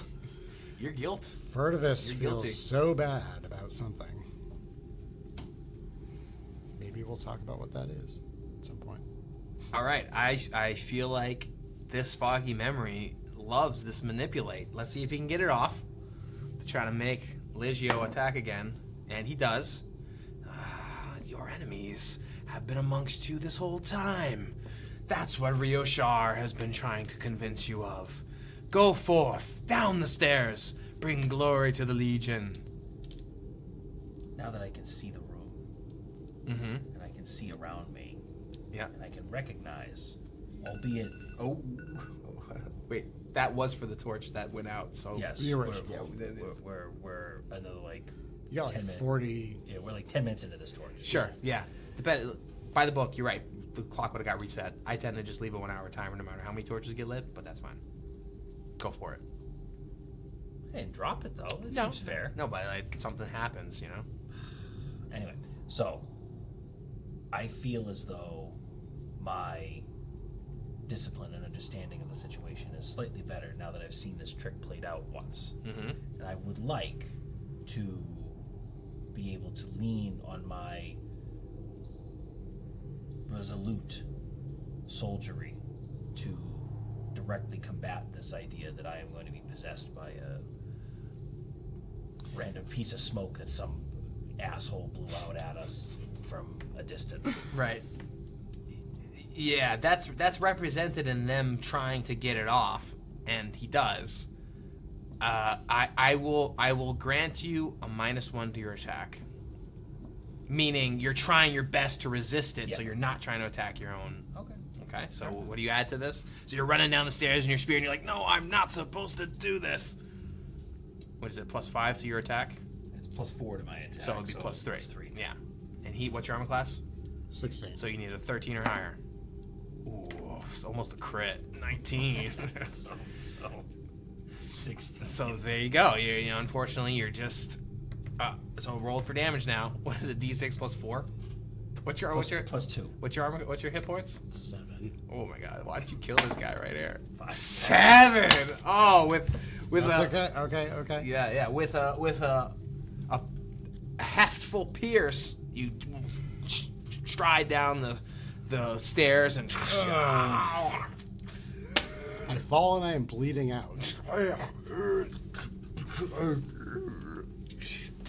And as I have to roll a d4, yeah. When it's your turn, yeah. As the manipulation of the foggy memory lifts, you can see by your own hand you have assaulted and attacked the one in your very own. And you can hear all this laughter of Rioshar. Excellent. We are ridding ourselves of all our enemies. Okay, yeah, your turn, Furtivus. Okay, so first d4. So that's, is it 3 or is it +1? I forgot. it's gonna be plus your Constitution modifier. No, 2. So 2 rounds. So rounds. this isn't the round. It's gonna be 1 and then 2. You have a chance each turn to roll a d20 to try to stabilize that on a natural 20. Yeah, unless I receive some sort of other healing, like a healing potion or something. Yep. You got healing potion will stabilize. You can nat 2. Okay, so as Furtivus falls, keep track of these rounds. Yeah. 2 rounds with your weak Constitution. So this doesn't count as the first round. Oh, it doesn't. Nope. Okay. So now this foggy memory.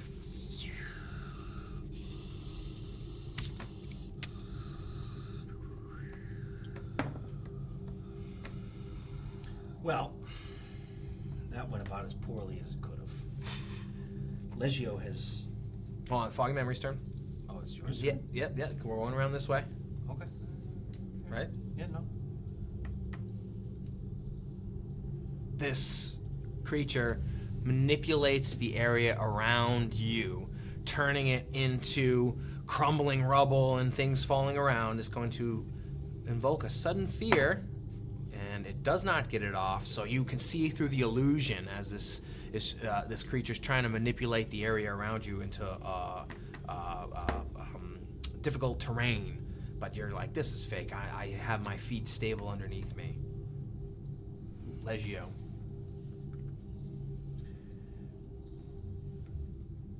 What do you do? Legio is stunned by what he sees. And really pissed off. He has now seen yet another comrade felled, and at this time it's by his own hand, indirectly by this demon creature. He wheels and angrily charges Okay. at the fog. Excellent. Spear in hand.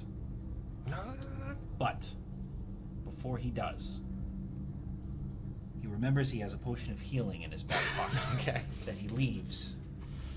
He can't do anything, just so you know. Yeah, you have to like pour it I down have my to- throat. I have to- Yeah. I have to He's do it. unconscious, Oh, dying okay. on the floor. Okay, then let me Wait. rewind. I'm going to. You want to charge. I decide You turn and like with my Yeah. immense discipline Right, from right. my time as a soldier. Right. I decide. Okay, let's gather our. There is no fallen comrade. We don't leave men behind. So I go over to Furtivus and I administer a potion of healing. You can see, his long hair is all matted and soaked with blood underneath his cloak, and there you are with your ratty armor. You kneel and you administer the healing potion. So what does that do? What's it say on the description? It doesn't. Over here? It does. Oh, I got it.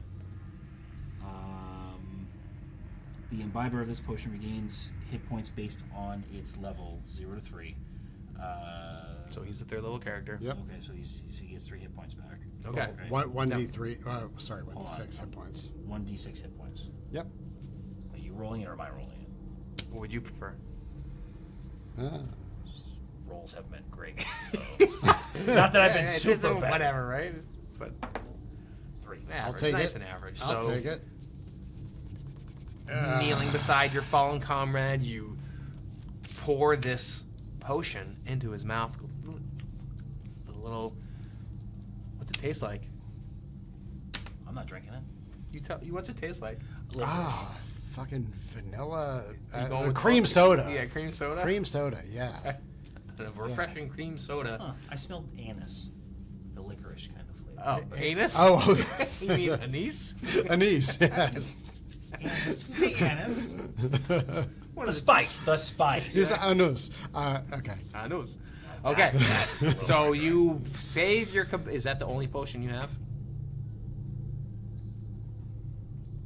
Yes. Okay, so you use it on your compatriot who's fallen to the ground.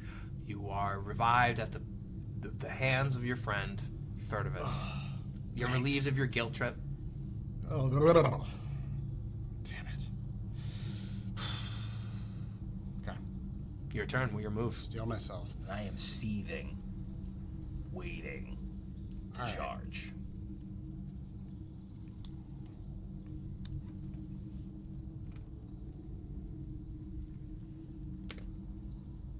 Mechanical, probably, question here. Mm-hmm.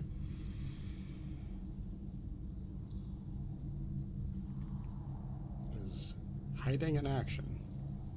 Yes. Okay. Hyping? Hiding. Hiding. I'm gonna duck behind this stuff and attempt to hide. Okay. And conceal myself. Yeah. Well, I don't know. Make a dex check against this opposing wisdom. All right. That's a 19. Oh, he's got -2. 5. So you. I feel pretty concealed. Yeah. You crawl away in the darkness of the pile of goods. All right. I dramatically flip a dagger in my hand. Getting ready for the strike. All right, this foggy memory's floating around. He looks at you again. He sees the anger in your eyes, and he's trying to evoke a guilt trip on you. And he pulls it off. The target cannot attack the foggy memory until save ends, which will happen at the end of your turn. So you can see it takes form of Rioshar. You will stand down! I am your commander!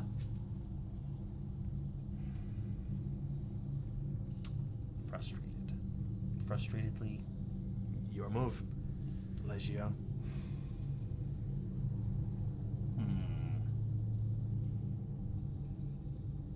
Taking a quick inventory of the other things that I have. So, I can't directly attack. Correct. Would it be possible to impede Yeah. rather than... Yeah. Okay. Now you're thinking laterally. Hey. So, does the fog appear as though it has some sort of Form. solidity to Yeah. it? So it could be stopped with a... It wouldn't be caught in a net, but if you're trying to like get in its way or tie it up, sure, it depends on what you want to try to do. Like wrestle it. It has jello-like consistency is what we're talking about. Don't really have anything on that vein then.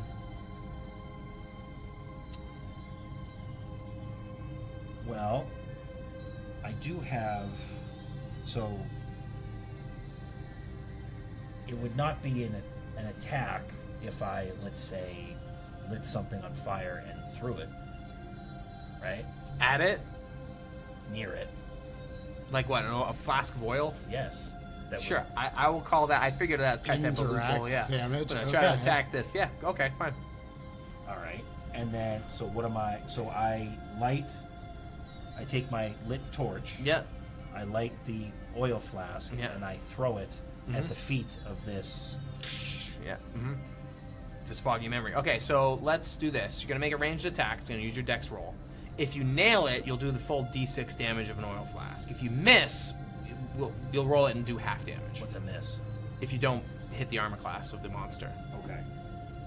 And there will be fire on the ground. Sure, and we'll say it burns for a d4 rounds. Light it up, baby. All right, let's go. It'll do a d4 damage. If you miss, it'll do 1 point of damage. So Fire's only gonna burn for a 1d4 rounds, dealing 1d4 damage. If you miss, it's just like in the splash damage of it all, and it'll just deal 1 damage, but it'll keep burning. But there will be fire on the ground. There'll be fire on the ground. So this is a dex roll. Nice, beautiful 4. 3. Okay, so you, and then, it kind of whiffs away and it's burning. Roll a d4, and it's gonna take 1 point of damage for 3 rounds. So keep track of that. So it's burning around it for 3 rounds. Maybe I'm mailing a little wall around it. I don't know. That's the fire, yeah. Burning. So 3 rounds, 1. It's So what was it'll the be damage? 1, and it's gonna deal 1 damage to it every time. It's 1 damage for 3 rounds. Yeah. All right. 3 round. Unless it moves, 1. which it could. Right. Yeah. Okay. All right. Furtivus, you see the flames have erupted as the guilty Legio found a loophole, spiked a flaming jar of oil. Well, I too am looking for a gap here. I'm looking for a gap in the flickering flames for me to throw my dagger through from concealment between the smoke and what's going on here. So, Go for it. 22. Through the flames, it lands. That's Through 5. fire and flames, this dagger lands. Through the fire and the flames That's we right. carry on? That's right. All right. So 5d4. Jesus. Hold on. 6. 10. Oh man, yeah, this thing is. 13. So you manage to slice apart the essence that holds this fog together. It's like, oh, the flames, and you can see, like, the visage of Rioshar just burn up in this oily bath of flaming oil, and the dagger just penetrates the fog and dissipates it completely. It clangs off the stone behind. Kink, kink, kink, kink, kink, kink. And you're left there in the flickering embers of the fire, which burns for another 3 rounds, cutting off your passage for 3 rounds. Yeah, we can wait for 3 rounds. What do you want to do for 3 rounds? Yeah. It is true. Your way is cut off. Is there still flour in the room, or did we use all of it from previous? Because we only found the immediacy of it because 4, 5, 6. Yep, there's enough flour there. There's enough flour there. All right, I would like to. Oh. Okay. You, if you don't mind, because I'm still holding this torch. I'd rather not light those greasy ropes on fire again. Yeah. So I would like for you to go grab the flour so that we can put out the fire that I so expertly threw, and then we can proceed accordingly. It's going to be hell to get out of the black robes, but sure. If we were really doing it by the book, you would have to travel hand in hand or with a cherished trinket. Do you have a trinket of some kind? Or be shaken. I mean, I have my armor, which is... Oh yeah, we established Around you have it. one and I have one. That's Yeah. right. Okay. Yeah, so I'll head back. I'll grab the moldy flour and help extinguish the flames. The aroma in this room is It's just bad. bad. Between Everything. my charred body So terrible. burning moldy flour, yeah. and oh, by the way, that fog probably wasn't made up of like smelly, like pleasant smelling material. Do you think ruins generally smell good? No, but I have there's musty basement, and then there's whatever the hell we're in. So I'll say, you guys buy yourself 2 rounds doing this procedure. Yep. That's good. So it takes a round to put the fire out and To now get it we're- and now extinguish it. we're Yeah. back. So instead of a random encounter roll, guys have 2 rounds before a random encounter roll happens. Okay, so fire's out. We're back to proceeding. I'd like to go back to the wait. We're gonna hand in hand walk up and go back to the room where the fog initially appeared from and see. And I'm going to explore it. I'm not. He can hang out in the hallway if he feels so inclined. Okay. So yeah, heading into this I'll creep behind you. work table, do you see this room possesses several items that have recently been assembled together? Let me just read the thing. Bagged in an old lunch sack, a handful of polished spheres glistens with an empty hunger. You found some rational marbles. I found some Huh. rational marbles. I like that. Very nice. These spheres roll downhill towards the nearest food source, up to D-twisted miles. It could be a rat in the wall, King's Feast on the other side of the forest. Once the bag runs out, there's a penalty. Okay. All right. It's pretty sick. Okay, some crazy items here. I like it. All right. So, is there anything else of note in this room as I look around? A key, any Pictures of memorabilia too familiar to bear. Rioshar standing in his glory looking over the legions.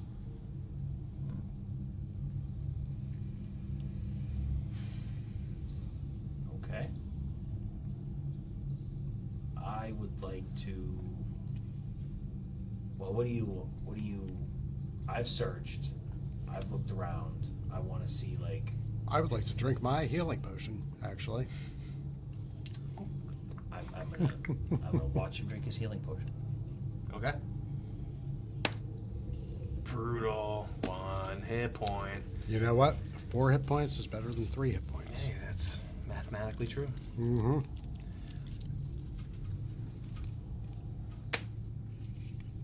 All right, so you're We're in this room, so Mhm. it's. There's no random encounter or anything. Oh, right, because we're doing one more round and then. correct. we Yep. have a chance. Okay, So, so you have a chance. You drank your potion. You searched the table. all right. Seems. Did I search the table or the room? The room. Yeah. Okay, so there's nothing else I can potentially see. So I'm going to come back out of this room, and I am going to head to the one on this side here. Okay. And remove our fog and see Yep. see what's up. Within here is a chamber that contains a chalky ward bed. Seems like a lot of supplies here to harness and hold somebody down. Mm.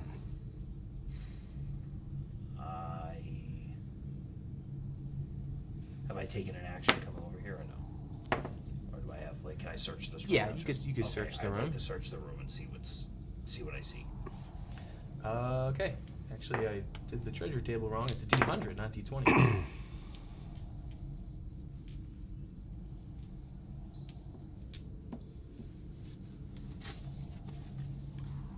You find a potion of invisibility here. Ooh.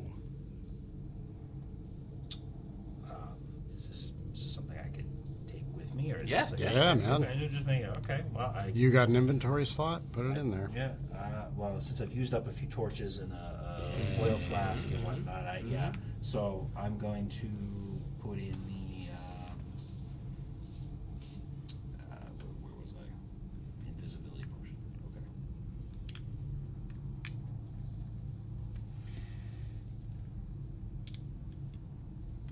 All right, and there's nothing else of note that's in this room, or anything. Nothing. Yeah, it seems like there was potentially someone held down in this bed, yeah. What do you make of that?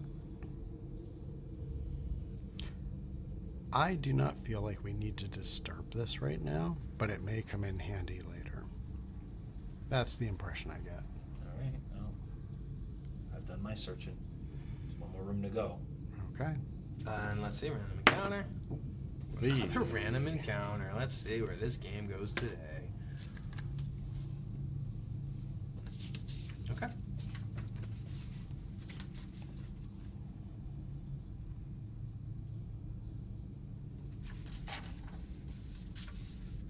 So what are you doing? Well, you haven't done anything this round yet. We got rolled a 1 and an encounter appeared.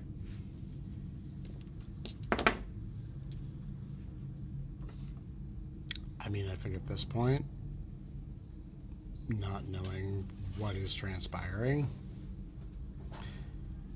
I would be searching the room with the desk. Okay.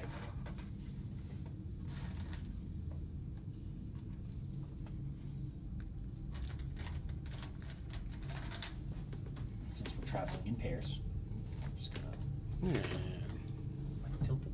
No.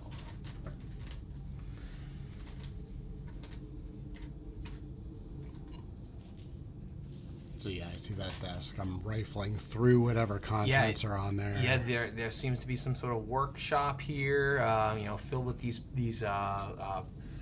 perennial scenes of Rioshar. Like somebody was like papers that were drawing hanging. them or No, painting yeah, them, they're and like, they're just like not hung yet. not even of drawing. thing? They're like what you saw hanging. Yeah, same Pictures, thing. Yeah. memories imprinted on.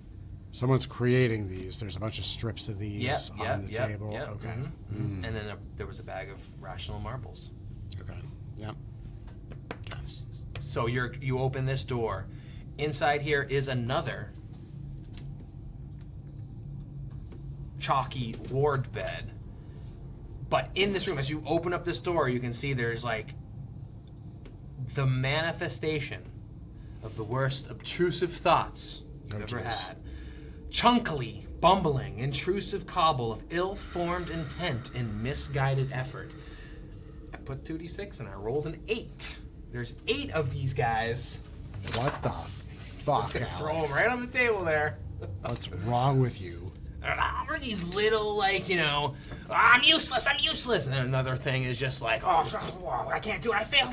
Like all of these thoughts, like a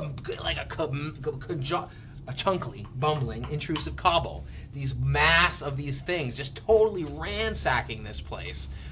Pulling over shelves, toppling beds. What do you do? Everything you've ever thought that has intruded your mind has now taken shape and form in this room.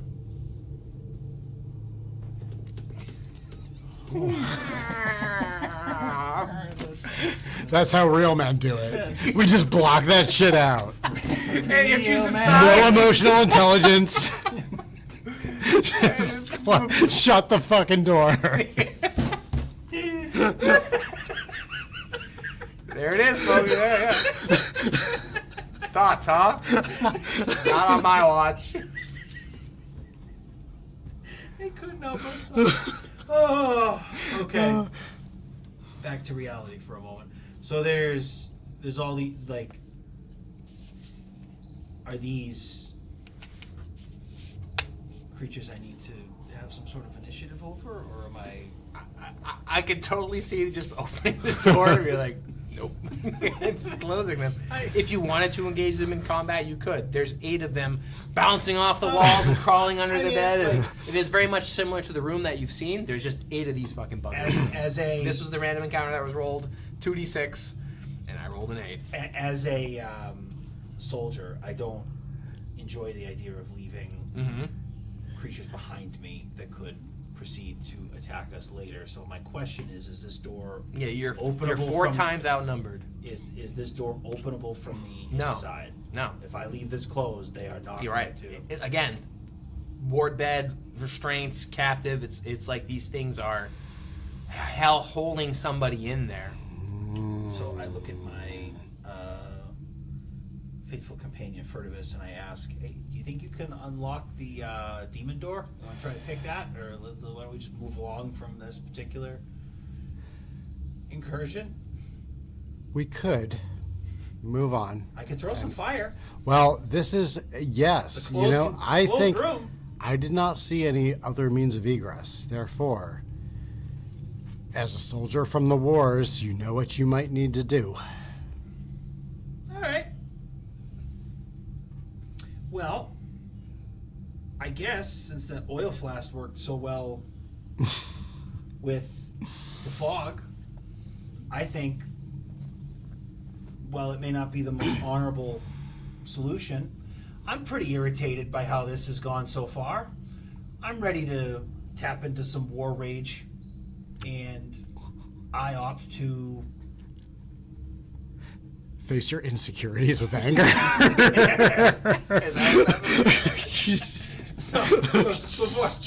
Before I go Rambo here, these are manifestations. These upon before I closed the door, was I able to tell if these manifestations were like those nags before, where yes, but they're of you, of whomever's engaging them, your own obtrusive thoughts.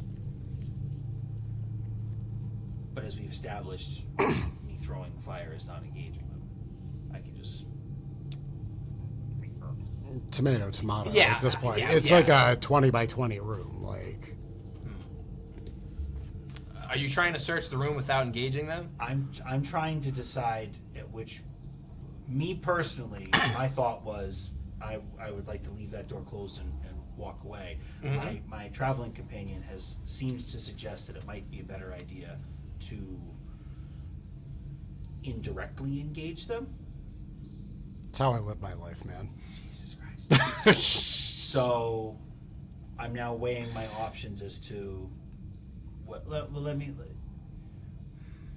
We can't travel anywhere else in this establishment without being together. It's this or the demon door. And we don't have any reason to think at the moment that the demon door is something that we can open.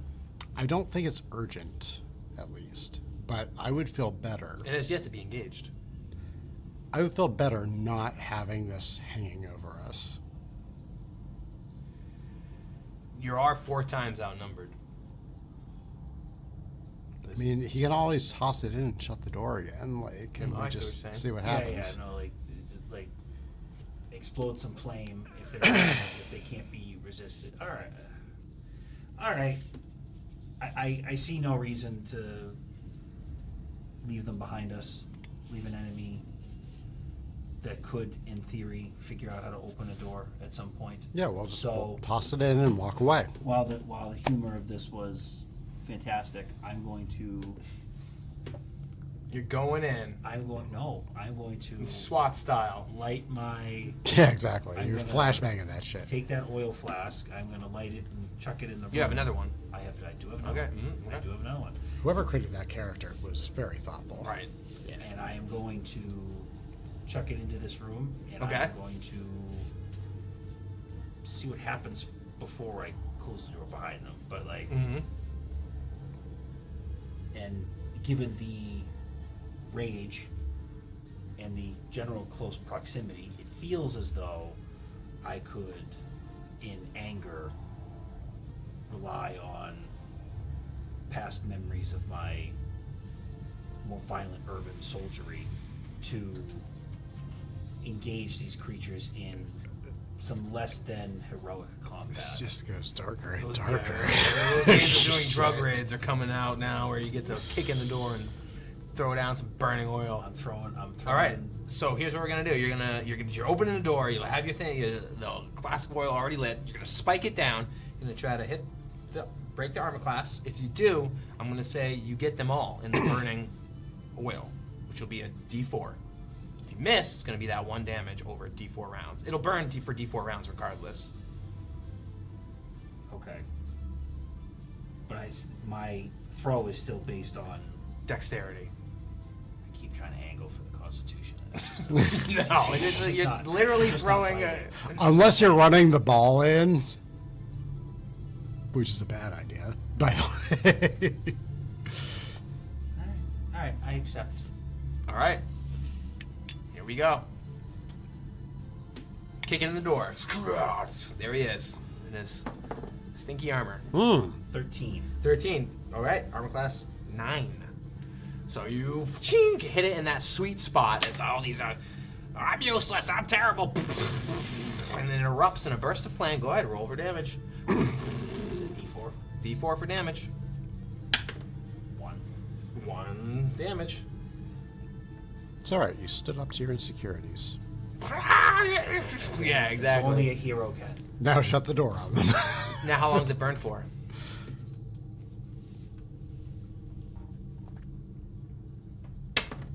Four. 4 burning rounds. All right. Okay, great. Now the moment of truth. We will roll for initiative. Can you get the jump on them?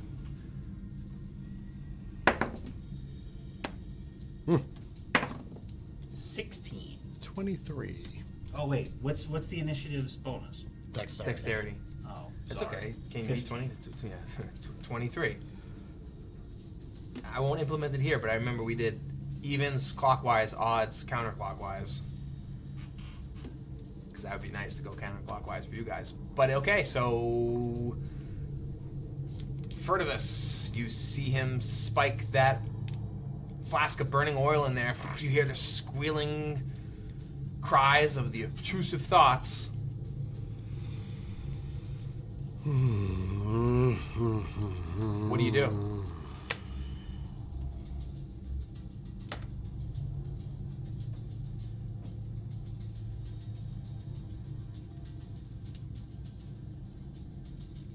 Honestly, I shut the door. Which one? The one The in door to their room. Right. Okay, so he burns and you know, That's in it. a 1-2 assault. I got nothing. I'm shutting the door. Yeah, absolutely. You can hear them banging and Let them burn. crashing up against the wood. Let's see, they're gonna try to thud up against this. 1 damage. 1 damage. 3 damage. So 5 damage. You see the door breaking and cracking. Go ahead, roll another D4 fire damage. 2. Okay. Furtivus. They're burning in there. Now it's a race to the bottom. You worthless piece of shit! You hear your own voice in your head. All right. You can't do anything right. I'm laying my caltrops out at the base of the door. Okay. You sprinkling them down. Yeah.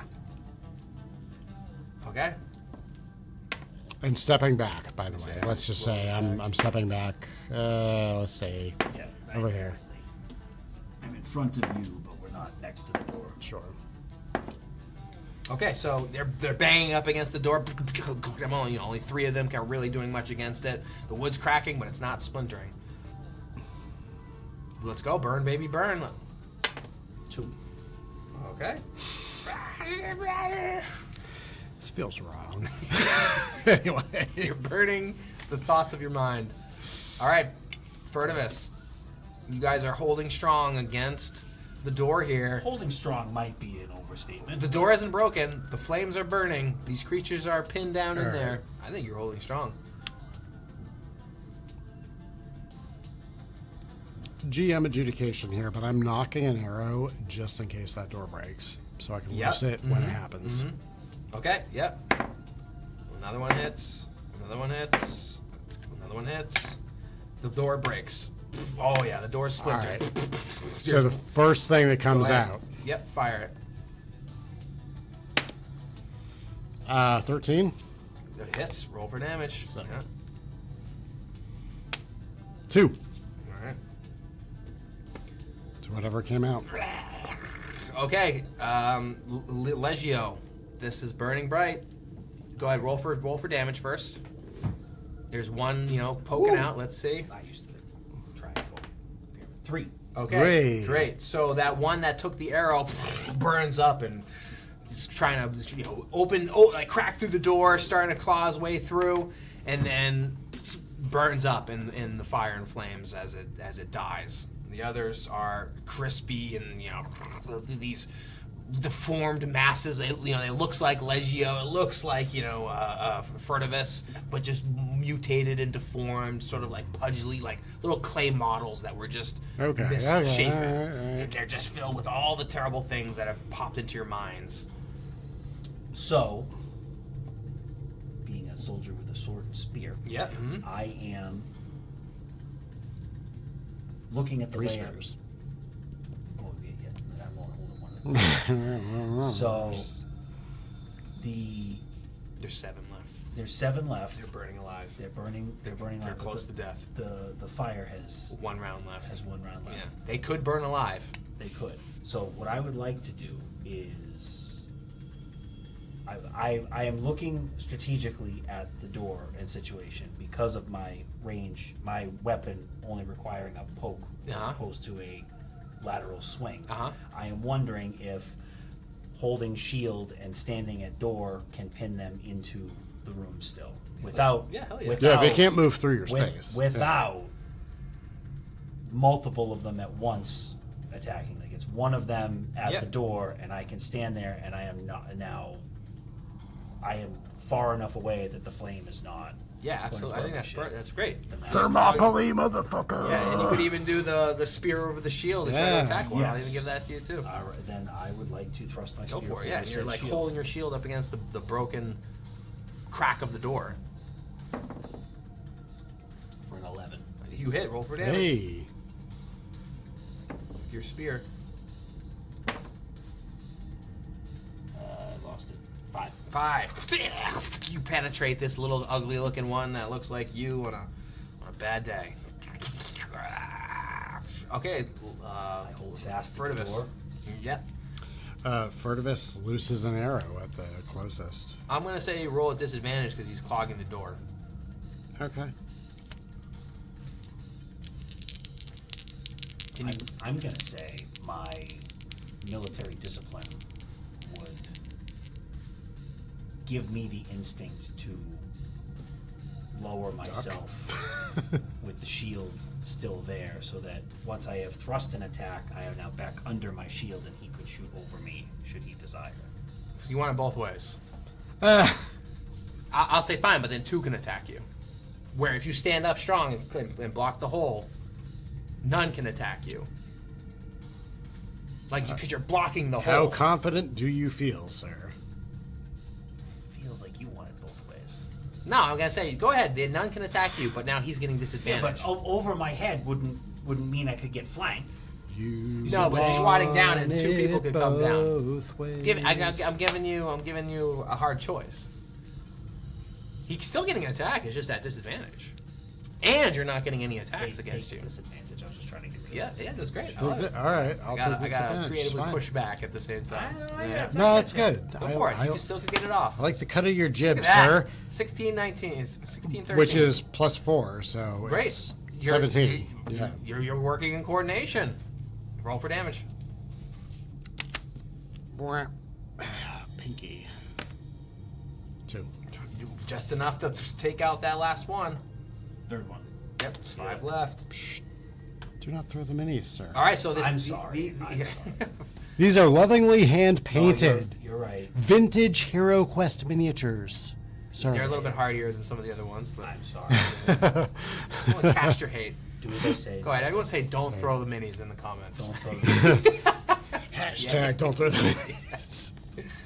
Yeah, yeah, right, exactly. Yeah. Okay, so We've worked in yeah, tandem where you we can got feel now. ping, ping, ping. They're trying to attack you, but you've clogged the door with your shield. It's now your turn. Go ahead, roll for the fire. I'm gonna tell you, don't roll a 1, and they'll burn alive. Oh, I don't want to roll a 1. And you can hear, you son of a bitch, you suck.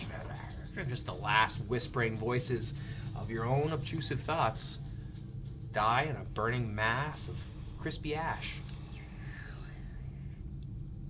And the fire goes out. That worked out amazingly well. That was good job. Nice.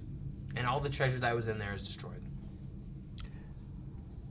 I knew you were not there for this, but I will say, this does remind me of a time with my colleague Ingenitorum, a sapper of the Legion, when we tricked the enemy into a tunnel and then burned it as we retreated. Why are you whispering? There are no enemies around us. It's a bit shameful to talk about. That's fair. That's not a pleasant story. I understand. It's not a story the Legion likes to publicize. That's all right. I'll put it in the next newsletter. You know, you may Scroll, sir. You may have scroll. lost the treasure. I'm gonna grant you a luck token Woohoo! for that, because that was. Pretty That was some good I lateral like thinking that. right there. Yeah. I keep trying to angle him. Good. It's not working. It's working. All right. So. All right, friends, hold on. Can we get a close up here? Yeah. Friends, I just want to share the fact that this is like the third time that Steve has played a TTRPG. You know, So I'm very impressed with him, and you should be too. That is all I am saying here. Anyone can play ShadowDark. Steve is living proof of that. That is no shade towards you. no. I'm just Even saying. Steve can play No. ShadowDark. No, seriously. It can't be that hard if I'm doing this. This is like the fourth time I've ever done this. Well, great. This is awesome. You guys have cleaned out this other room and destroyed all these little obtrusive Is there thoughts. anything in this room now that we're going to very carefully remove these miniatures? Oh, Jesus. So just grip them right in your palm. Just give them a real. If you hear crunching, it's probably I'm fine. I'm being gentle. But my question is, now that we have, the treasure is all still burned, and so there are no items in here. But is there still anything amongst the ash that we can see and discern to see if there is some sort of difference between this room and the other room that was a restraining room? Oh my goodness. No. Oh, okay. There's a cracked emerald here that has been rendered useless by the Cracked fire and emerald. flames. Mhm. All right. Can we discern anything about it, or is it just an emerald? It's just there. If it was inset in something or a part of some larger piece of, Gone now. it's gone. What the hell? Furtivus grabs it. Burnt. Cracked emerald. Cracked emerald. Okay. It's worth 60 gold. Making bank over there, Jesus. I didn't want to take this. I'll give you money for chainmail at some point. It's true. We got leather armor. Okay, so I guess then the next task is to go towards that demon door. Does that sound? Let's do it. All right. I rolled that one. We're heading down towards the demon door, which I don't remember. Is this hallway? Just refresh my memory. Is this hallway as long as the previous one, where it takes us 5 turns to get through, or is this like It's similar. a roll? Like It's 2d4 rounds. we're going down 5 there again, yeah. Yeah. and we're getting so we walk hand in hand and head towards said. Behind you, sir. Yes, Behind yeah, but the spirit of, and Yes. we head towards this door. you. I only say that because I have like 4 hit points left. I can't see where the door is, so I'm just gonna assume that that's there. And let's see what malfeasance he's about to throw at us. Malfeasance is a good word. B team. Moving on up. B plus. Yes. Okay, so as you approach this demon door, yes, it glistens with a metallic sheen. It has a lock in its mouth, but according to your investigation, it's opened. It's unlocked. Oh my. Okay. Wow. Push that sucker open and let's see what we find. Whoa. No. I don't Fergus want- has I don't a want- I don't want- question. I want to push this open. While I may not have encountered this particular door, I am privy to locks, magical traps, etc. Mm-hmm. I do want to inspect it for any sort of traps before we open it. Mm-hmm. And in doing so, and this might have a mechanical change, so this is why I'm sharing it, Try to ascertain anything unusual about its nature. Yes, it seems like it has a release switch that is connected to something deeper within the room itself. Like the mechanisms indicate that there's a trigger that goes deeper into the constructions of the room itself. You said it's like a metallic door, so it's not flammable. It's not flammable. Yeah. Seems to be my calling card so far in this game. Duly noted. Legio. Yes. In absence of another tool to do this, Okay. this door does seem to be open. Yes. However, there does seem to be some sort of mechanical apparatus attached to it. I propose we stand off to the side. Can you push this with one of your spears to open it?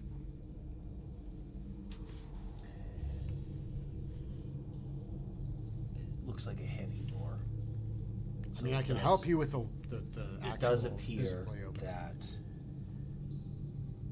I would be able to do this, but this is more of a strength move in the event that I have to roll something rather than a We can work together. coordination. We can work together to do this. I'm in favor of this plan. I'm in favor of this plan as well. Okay, so we're going to stand off to the side. I am going to take the spear and try to open the door away from, in the event that it unlocks some sort of trap, so that we would be out of harm's way in the process. And I believe this is a move requiring Some heft. some heft. And I'm helping him with this. With I don't enough know whenever- soldierly strength and organized effort, do you open up That's a sick door. the chamber? That's a sick paint job at Dwarven Forge with your sinister dungeon paint scheme. That's superb. Yeah, I painted that. The door is amazing also. Nice. Let's not... There you go. Yes. No. That's. I commented earlier, but yeah, the door is... This is the first time I've seen it because it's been under my fog of war this whole time. That's right. I haven't seen the door. You alluded to it. All right, so with that, you open up this chamber, and dried, dusty air, stale, and cracked floors echo into a deeper chamber. And in fact, you know what? I'm just going to do all this. Yeah. You can see There's a money shot right what's that called? Like a mausoleum of sorts that dips back into a chamber, and you can imagine this is going to be quite large. It's going to take you some time to walk through it. And at the other end of it all is the man himself, Rioshar, bearing his legionnaire armor with his tight crew cut and wealthy rings. Does he have an air about him? My fellow soldiers, I've been waiting for you. Welcome. Are we in the room then? Yeah, you guys. All right. Yeah. Okay. Like traveled We see through. each other. I just want to make You sure. could see him down the Okay way with of that. sorts. Yeah.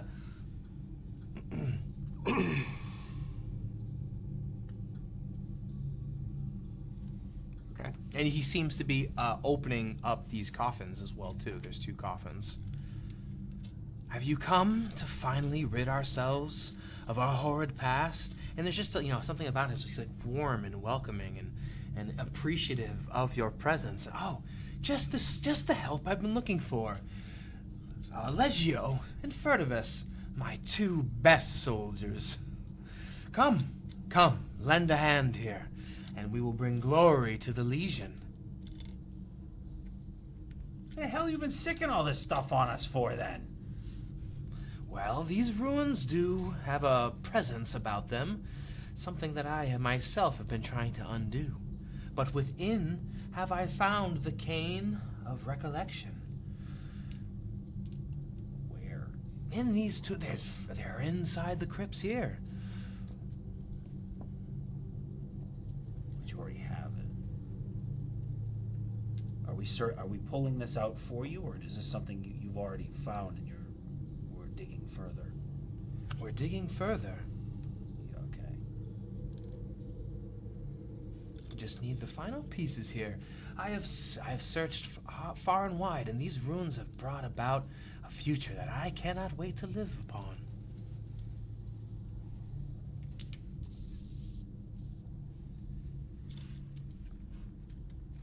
What future do you see before you with the retrieval of this relic? Well, we have amassed quite a valuable source of power here amongst these ancient ruins. Perhaps a way back home to the old world. We can bring these sources of power back, and the Legion will reign supreme. We've been training far and wide. I believe the Legion has amassed a number of experience that is worthy of the old world to recall and acknowledge. The war is over. Great, and we can lead from the front. We've came to this hidden world, and now with this cane in hand, we'll be able to really, truly explore our Venta and our home bases. And you are the one to do this? I cannot do it alone. We can do this. I'm unable to move to open these things themselves. Don't you understand, Furtivus? You recall the rusted cage. Only the best have been produced from there. And Legio, you and your shield have barreled into battle. Remember when we found one of our fallen? And how they died completely to our mystery? Well, the cane has allowed me to realize what went wrong. Our enemies have greater power, but now we have amassed more, so we can truly overcome them. Come, help me. This is not right. He is treating me with far more honor than is due.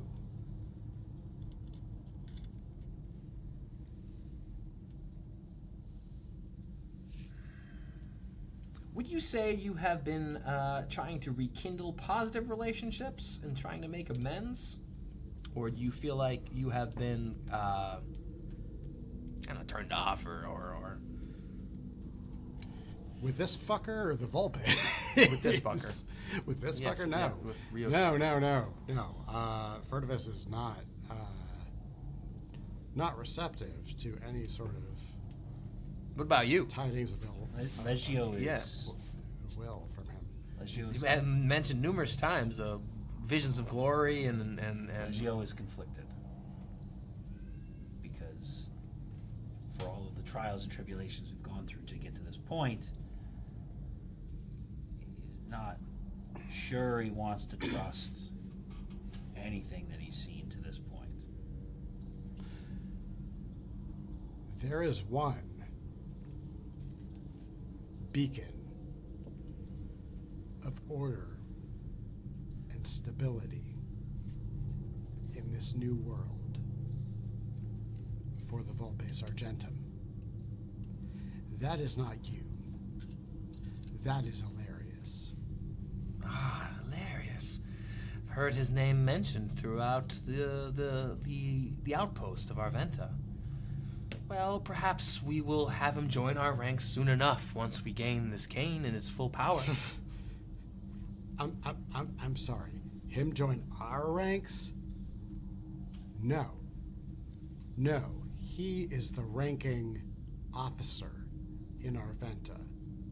And even if he weren't, he is the one who brings the most benefit to our outpost. No, my allegiance is with him before you. Well, if I'm left to do things alone, and he starts to slide the lid off the coffin. The least you can do is help me.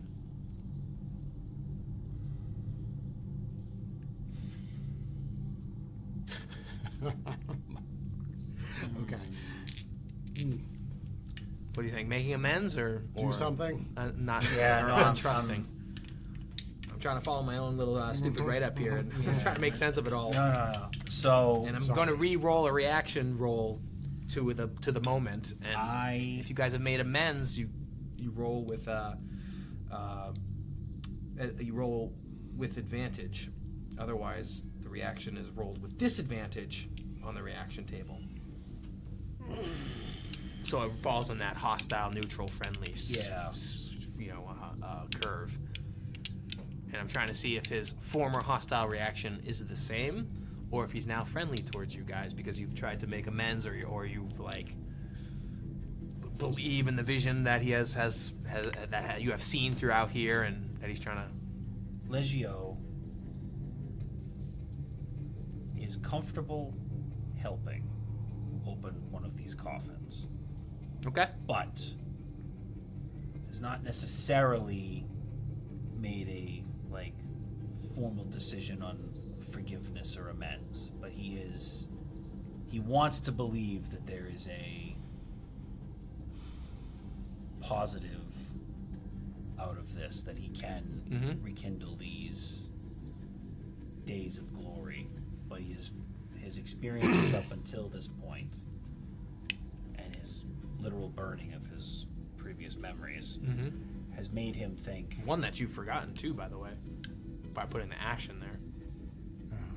And you've undertaken other memories from rivals. Yeah. One that I.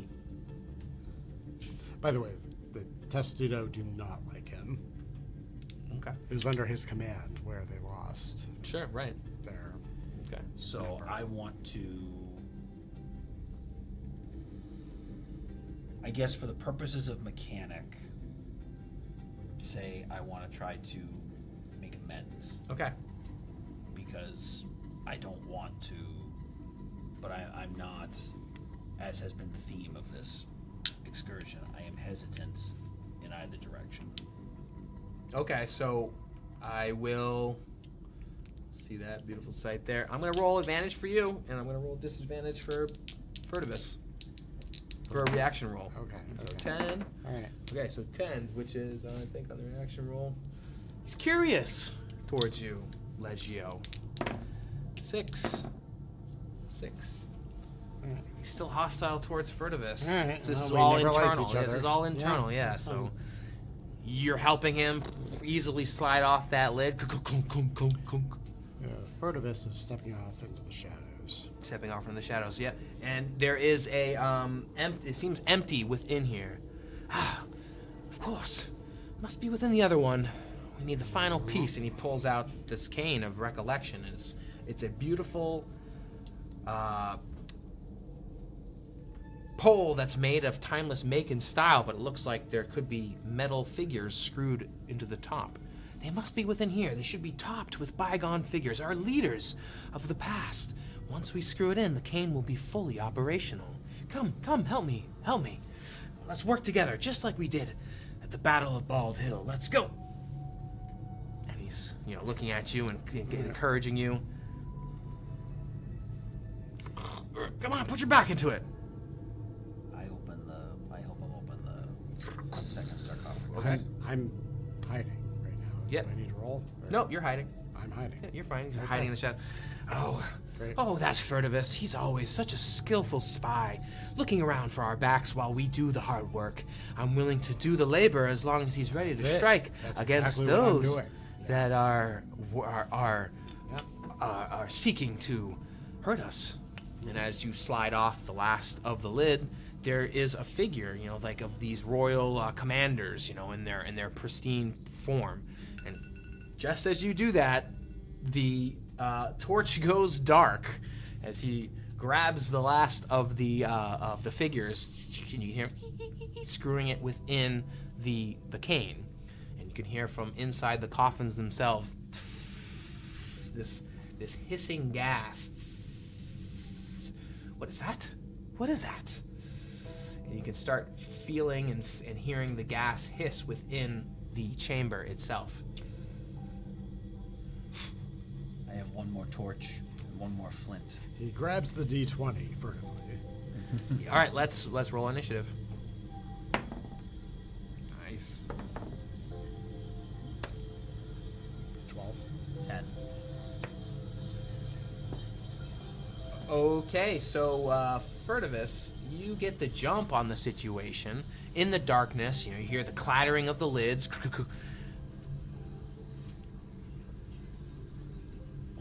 As the lid clatters open and the gas starts pouring out, you hear it, the door close.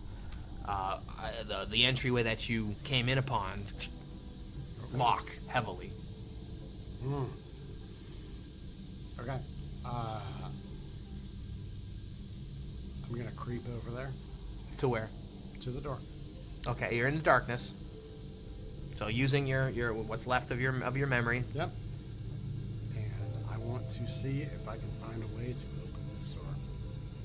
Sure. Yeah. So from when you searched for traps and you recall that there was mechanisms further within the room. Yep. And now that you've gotten a greater understanding, you feel that the release mechanisms for the door are related to the coffins.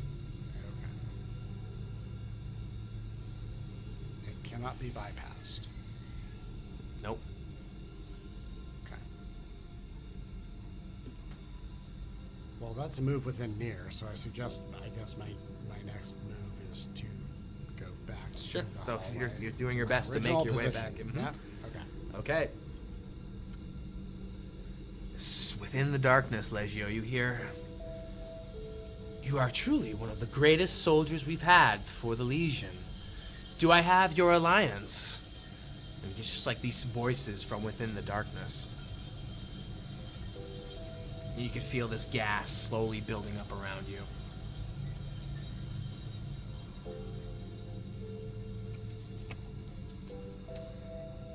I would still like to light a torch here so I can see what you're doing. Yep. It's his turn right now. He's just talking with you. Oh, it's his turn right now? Mm-hmm. Oh, right. Columbus. Yep.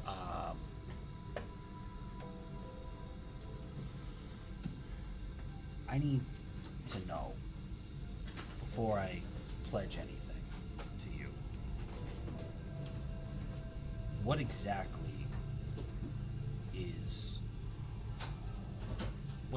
was our fatal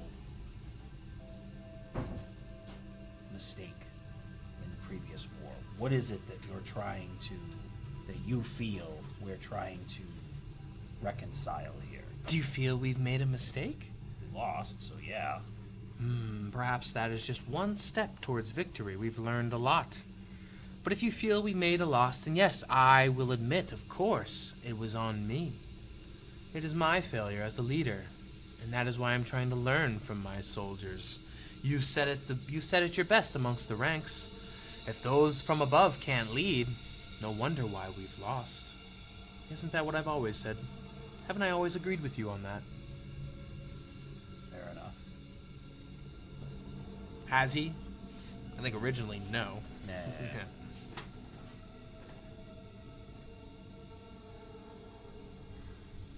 Let's see.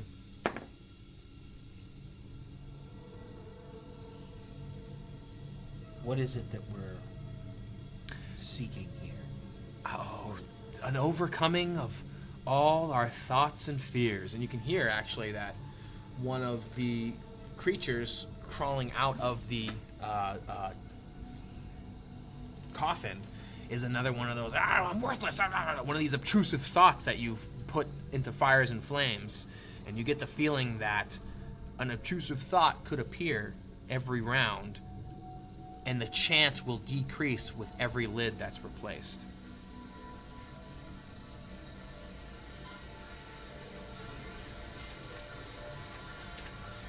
If I have your allegiance, then I will consider you an ally.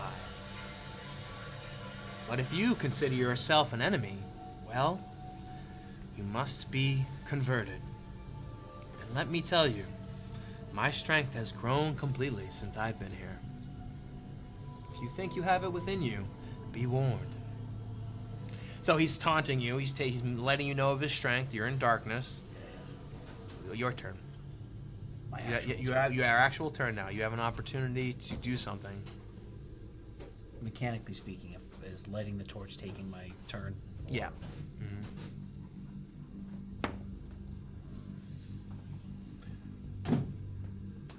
All right. Well, I'm going to light the torch, and I'm going to see what's going on in this room. Okay. So you were more prepared this time with your equipment in place, and you can see that, and you've noticed this as well, Furtivus, that an obtrusive thought has come out of the coffin. Oh. And there's a chance every round that they could appear, and for every lid that's put into place, it will decrease the chance that they have to appear. Okay. Okay. There is the Rioshar, who stands proud, holding the cane, the polished cane up above his head. It looks like he is twice the man that you recall. His strength is just burgeoning. He seems like an intimidating presence.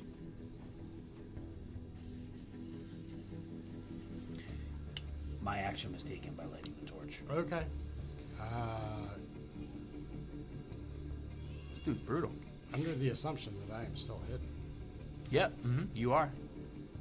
Well, last dagger to Rioshar. Okay. Is that regular or advantage? Since I'm- I guess advantage, right? Because you're hidden? I haven't been doing that previously. Sure, so- yeah, well, there you go. Either way, 19. All right. You throw your dagger, yep. Roll for damage. Okay. My last dagger, as it were. That's 5. Okay, my rolling. Here we go. That is 12. 16 damage. 16 damage. Via a very expertly targeted assassin's dagger. What the hell? Towards. But I have 7 hit points, sir. Yeah. So you throw this dagger, and Four now. using Four the now. cane, it's gonna be a miss that hurts, but he knocks it out of the way. He's gonna take that 16 damage, but like he's barely scratched. Okay. Good to know. Also terrifying.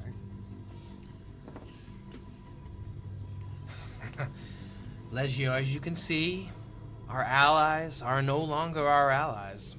Now is your chance to join the true winning side. As you can see, we have more power under our control.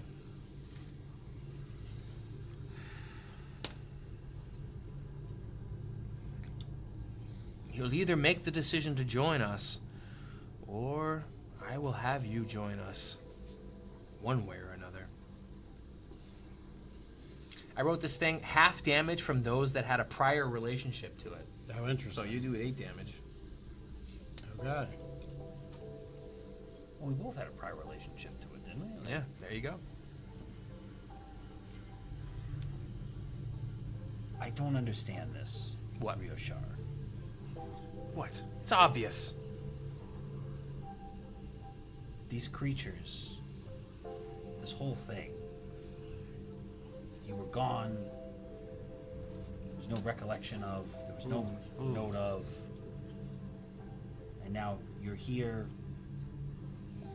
These same villainous things that have been attacking us this entire time are now populating in this room, and you expect me to believe that this is all on the level, that if I join you, I'm not going to suddenly be attacked? As I say all of this, I'm looking to see his exact positioning in the room, to see if there is potentially some unsecure footing that he's on, or if there is any way I could. What do you want to do? I want to push him into the thing. Okay, so you want to like bull rush him into a coffin? I want to trick him into believing that I am more aligned with him than he thinks, and I want to try to eventually push him into one of these coffins. You guys are like circling around the coffins, or Yes. doing a dance. Now I recognize that it took 2 of us to open one. So One could do it. It'll just take time. which means I'm hinting at my compatriot. I'm signaling to my hidden compatriot that I might need a hand in a second. Okay. I may need him to rush in and assist us. Okay. But that's what I'm attempting to do at the moment, and I'm trying to circle around the coffin that had something in it specifically. So 4A level set. One of them is mostly open, completely open. They're both open. All They're the lids. both open. Yeah. That's what They're triggered. both open. That's what triggered the gas. All right. The gas got triggered when we opened the second one. Yep. And you can see all the gas is rising and rising. It hasn't affected you yet. Okay.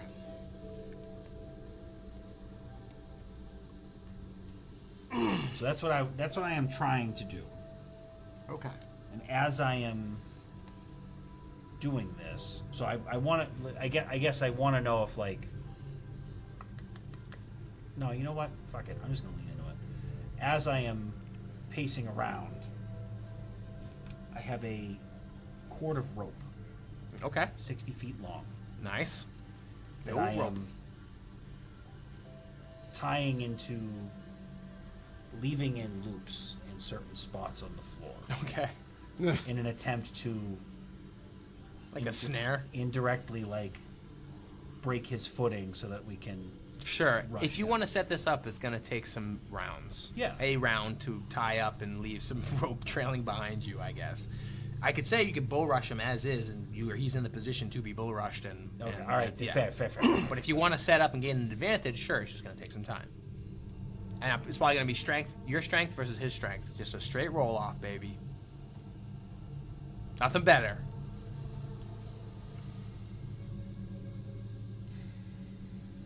What's he gonna do? I have to. This is requiring a little in-depth look into An my analysis? into my skills and weapons and seeing what else I might have.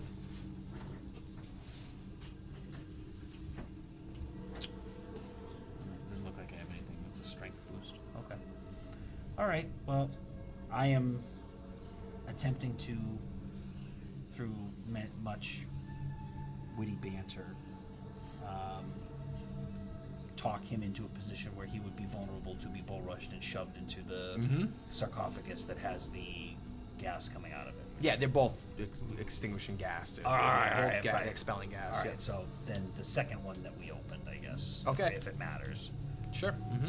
So So you're just sitting there. Why should I join you? And then boom. yes. Okay, go ahead.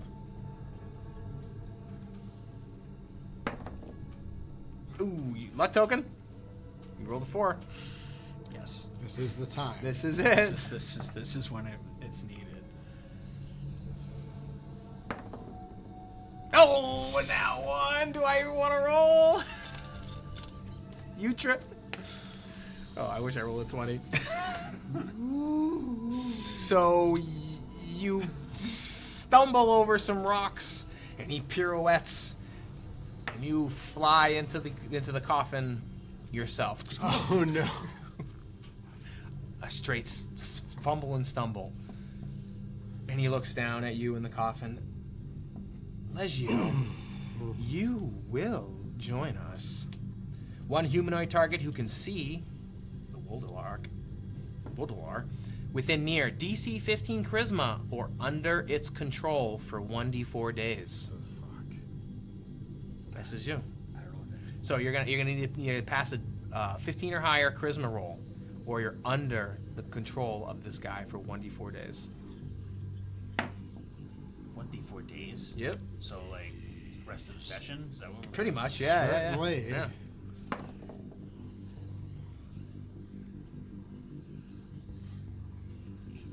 8. Your charisma is overwhelmed by the presence of Rioshar as he stands over you in the coffin. Wouldn't you know it, this commander has an aura about him. Maybe you should end Furtivis's life, unless he decides to join us too.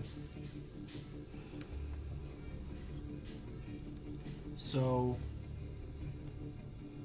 I'm in this coffin. Mm-hmm. I'm now under his control. Mm-hmm. I feel like there should be some way for me to continuously like tried to resist this because of my military discipline and my. I love that you're going to. I love it. Yeah. Okay. Something else besides military discipline, because that's how he got you. He's your commander. Of course. No, he got me. He got me because I made an ill-fated attempt at a more dexterous plot than I would typically have done. I tried to rely on skills that I do not possess in spades. You're trying to usurp a commanding officer and win awry, and you realize he put you in your place and said, "I am your commanding officer. Get in line." As was specified, he's no longer the commanding officer, though, which I can recognize from the dialogue that was said earlier, that he's not actually the one who's in charge. He is an imposter, a usurper. So, because of that, I do feel as though I can recognize the threat that he is rather than the commands that he is sending. And you're questioning. I've been questioning this whole time. The whole time I've been questioning. I feel like he's been more willing. Like your character's I went in. trait. I remember this hallway. You're like, hey, that sounds like victory and glory, fortune and glory. And then I burned a bunch of my own demons off to the side. And as we went in here, I have been as reticent as possible, basically trying to see, like, hey, I don't think this guy's who I think he is or who he's claiming to be. Sure. And I think the histories that we have with this, where I already had I went in to try to make amends based on the past that we had. I've now recognized this guy is not, in fact, the demon. He's some sort of demon compared to what I knew him to be. Therefore, for an analogy, a Solomon Grundy-like renaissance here, the man is now not what he once was. Sure. So maybe that's how he's charmed you. He's overcome everything that you've hated about him to become the very thing that you've always wanted him to be. A man who accepts his mistakes, who admits that we could do better, who's looking for fortune and glory for the Legionnaire. Isn't that everything that Legio has wanted? We'll get back to that. What's going on over here with Furtivus? You see him, try to bull rush him and trip and fall. Yeah, and he's in there. And, Rio Shar's standing over him now. Okay. Holding up his cane of recollection. This whole thing is happening. This could end in disaster, by the way. Yeah, of course. This whole game could just fade to black. All right. feels like I'm about to fade to black. I want to move closer to the fray. Into the hallway?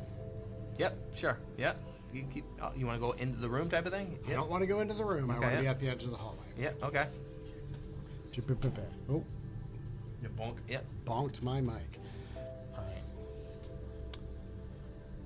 He is in a coffin that is mostly open. Over the one on the left, yeah. The other coffin is completely correct, yep. open. The lid is still aside. They're both opened and cast aside. They're cast aside. That they were both opened, yep. They're both fully open, that's why the door is closed. Okay. Correct. So we put the lids back on, the door opens again. Correct. They're having their dialogue. I want to throw my rope and grappling hook. Okay, here we go. Hook it onto the lid and pull it back onto the coffin that Legio is not in. Oh, okay. I was like, oh, that he's in? I'm not there yet. Yeah. Don't think. Okay. Don't think I won't get there. Okay. So that is my attempt to reseal the other coffin. Okay. While they are having their dialogue here. Go ahead, make a strength check. I'm gonna say DC 18 on this guy. Strength check? Yeah. Yeah, Yeah. okay. To pull it, like you hook it and pull it, no problem. It's getting it up and No over. benefit from the rope and grapnel and leverage and... Yeah, you're doing it. I'm just doing it from a... He did. All right. I don't want to support the house here. He did just assume, oh yeah, you'll hit that shot, no problem. Yeah, exactly. 16. Oh, okay. So you're pulling it. It's up and over, but not completely shut. Maybe another round I Yep. can get it up? Sure, Okay. yep. I will take that. Which would then, now it's not my turn anymore, but just I would like a clarifying note. Assuming with the coffin lid now closing, your attention is diverted over to there. Whose? Oh, Rioshar? Yes. You know, he looks over. Oh, Furtivus, are you trying your best? You know that we, the Volpes Argentum, will overcome any obstacle set before us. That's what I'm banking on. Come. Legio has made the right choice. Wouldn't you like to join us as well? We're off to brighter pastures. A brighter future together. Trinkets once per day. The creature can present a familiar object from target's past, fascinating them. What does he pull out? What does Rioshar pull out? For you to become fascinated by. Handing you something that's distracting you. He's fascinating you. More specific.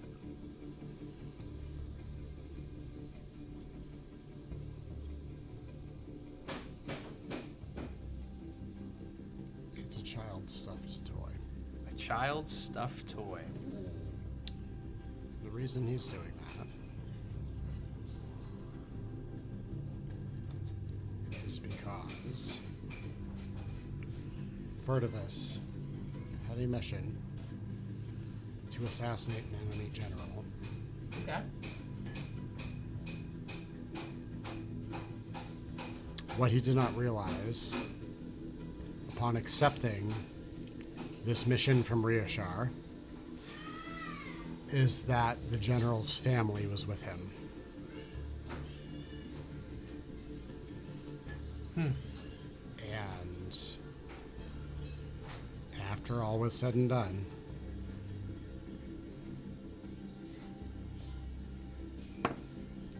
Furtivus picked up the stuffed toy and looked at it for a moment and then cast it aside after the deed was done. Come now, Furtivus. Your chance to make amends. He's like, holding it out there.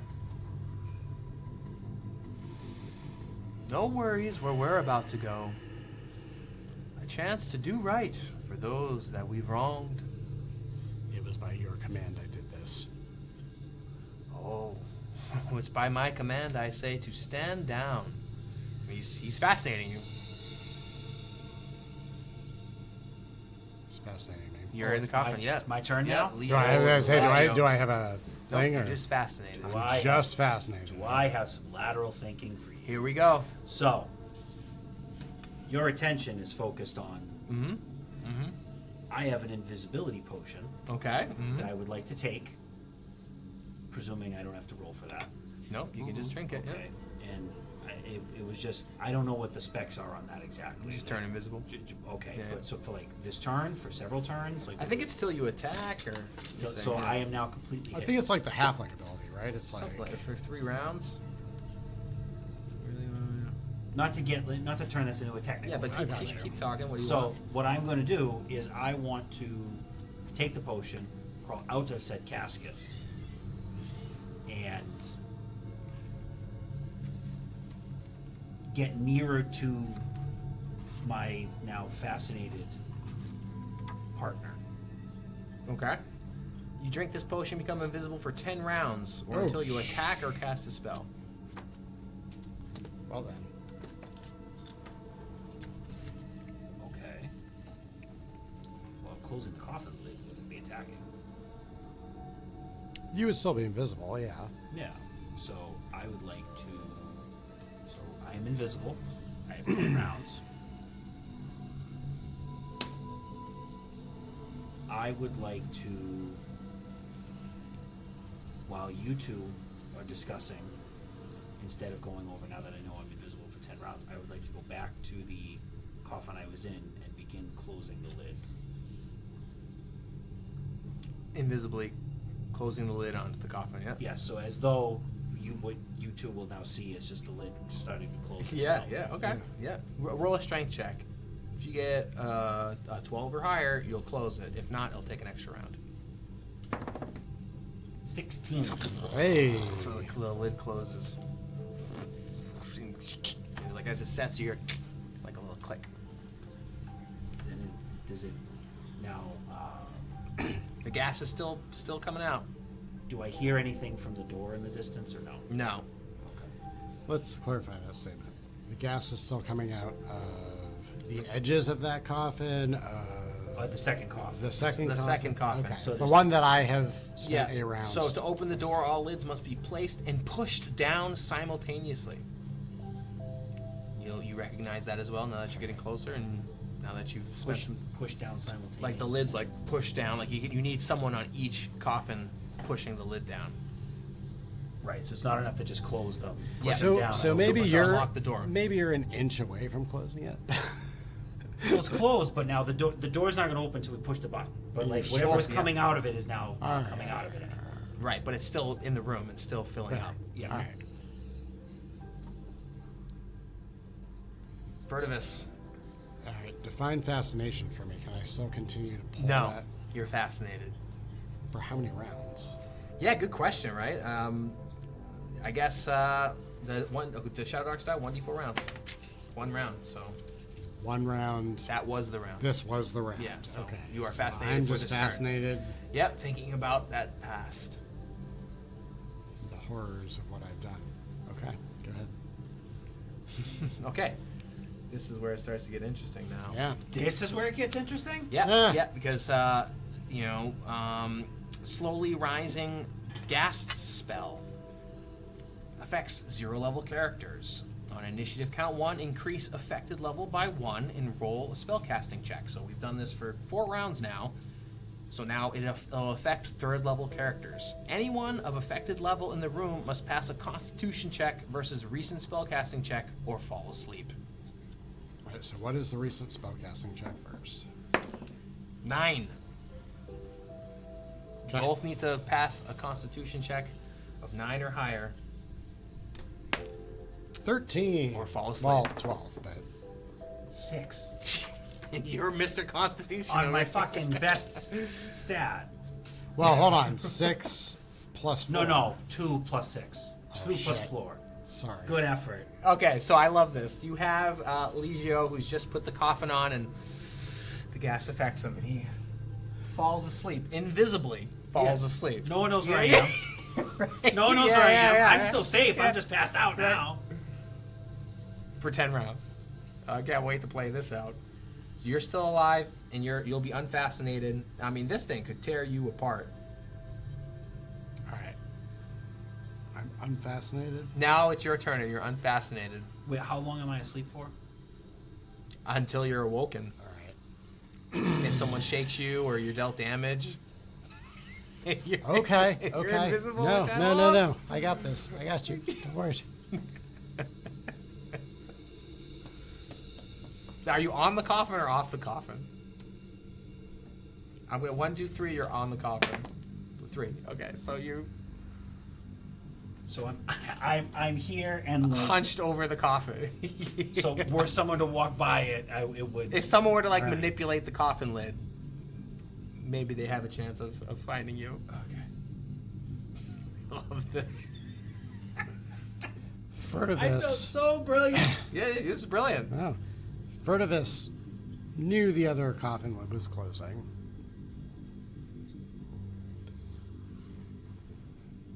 He is going to grasp the embossed eagle on his blackened leather armor Okay, here we go. and automatically pass a hide check. Okay, nice. Is that what it does? That's what my night cloak armor does. I can Sweet. automatically pass a hide check. Sweet. So, I'm doing that. I do not know. Is that my action or is Nope, that... you activate it. All right, I activate it. So you're hidden. I'm leaving my rope and grapnel attached to the lid. Uh-huh. I'm wandering over and feeling around the other coffin, Okay, yeah. trying to ascertain Okay. the exact position of Legio. How do you want to handle this?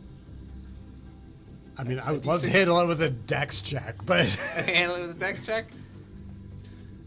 Okay, let's do it. I feel like a D6 decider. Do you find him? okay. You know, like on a 5 or a 6, you find him. On a 5 or a 6, I find him.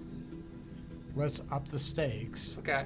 Or maybe let's play this out. Is it a 5 or a 6 in perpetuity, or is it a increasing chance as I work my way around a only? Yes. I'll do that. Okay. 5 or 6 with increasing chance. All right. D6. All right. So 2. Okay. so I don't find him yet. But you are hidden. I am hidden, and I am fumbling around trying to find someone else who is not visible at the current moment. And I am admiring the artistry and the sculptural nature of the bas-relief on the casket lid. Right? Unbelievable. Okay, so like it is in accordance with some of the most beautiful art that I have seen in the old world in the imperial style. Yeah, and he's trying his best to find you. He has used his armor to immediately become hidden, and now he's searching around the coffin for you. And on a 5 or 6, he finds you. He rolled a 2, so he is doing his best to find you. But now, Rioshar, oh you sneaky bugger. You really don't understand. We will recruit those who want to be with us, whether you realize it or not. The gas fills the chamber yet again, affecting level 4 characters now. Go ahead and make a con check against a 14. Jesus. You're already asleep.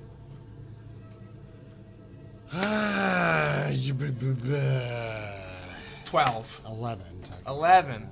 So as you're hidden and you're trying your best to find Legio, do you fall asleep? The last light of the area slowly blinking out, falling asleep. Now, how are we gonna handle this guy and his invisibility? I feel like they don't find you on a 1. Would you agree to that? They being who? Rioshar and his obtrusive thought. You know, they're going to open the coffin to try to get you and realize you're not there. They don't find me on a 1, but... Okay, hold on. Let me... I'm on top of the coffin. Invisible. Right, but if they move the coffin, I would have some chance of waking up, correct? Right. Right. So Right. if they're... So the idea here is that... Here's my other question. Yes, Yeah. yeah. So, how many rounds does it take them to find him? Because for me, Well, they had think he's in the coffin. Right, because I've moved out, and you guys, like, they didn't... No one knows Yeah, I'm he not was in invisible and he moved out and the lid moved up, and so they, they haven't put 2 and 2 together. That I'm just saying, I had to roll to find him. I feel like they might have to roll to find him as well. they're not trying to find him. They think I'm in here. So they're going to open So the they're just coffin gonna to open get the him. coffin. Oh, they're just going to open it. What I don't Yes. understand is what he's rolling for, because once the coffin opens, I'm gonna like be pushed and awaken. Right. So whatever action Okay. you take, Yeah. I should just wake But you're up. also charmed. No, I'm not. I was never charmed. He was charmed. No, Nothing no. happened to me. You were charmed. No, he was. I was wasn't fascinated. charmed. You were For one fascinated, round. but you were charmed. Charmed by One humanoid who the For several days, you were yeah. charmed. Remember 1d4 days? Oh right. Yeah. Yeah. Yeah. And you were trying to negotiate how to get out of that, which maybe there's something at play here, but I feel like we could be reaching a conclusion to this adventure if, invisibility or not, you're charmed. For how many days did we roll that? No. Go ahead. Roll it. For 4 days. Yeah, river. Okay. So they open. I'm running out of steam. Yeah, here, exactly. So we're gonna do this. They open the coffin. It wakes you up. You are under the command of Rioshar, so maybe you, here I am. And he takes the sleeping Furtivus to the unburnt chamber where he will awaken restrained. With Legio standing over him at his side. Haven't you realized the Volpace will gain control over all those who dare to stand in their way? Valerius may have great power, but it's in service to the Volpace. And With this cane will we rise again. Legio, my right-hand man. I do have a thought.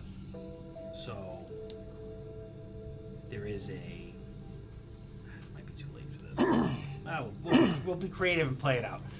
I'm always going to try to win something. So I have in my soldiery, though I have not brought it up until now, a history of being ambitious and trying to rise through the ranks, trying to accomplish as much as possible. This further bolsters my constitution by an additional 2 in an active role setting. So what I am suggesting is there might be a additional constitution roll without the +2 to see if I can fight the charm that I'm currently If under. anything, I would say it's charisma. It's your force of personality versus his force of personality. And, yeah, you don't like charisma, do you? No, it's not that. It's just like And I'm just giving you an out. you're just gonna give me the out of the. I'm gonna just for the fun of it, but I feel like the story has concluded in such a way that Rioshar, this Wurdulac, has overtaken 2 of his former compatriots, his legionnaires, and has convinced them of a different future, of a past that has been manipulated and twisted.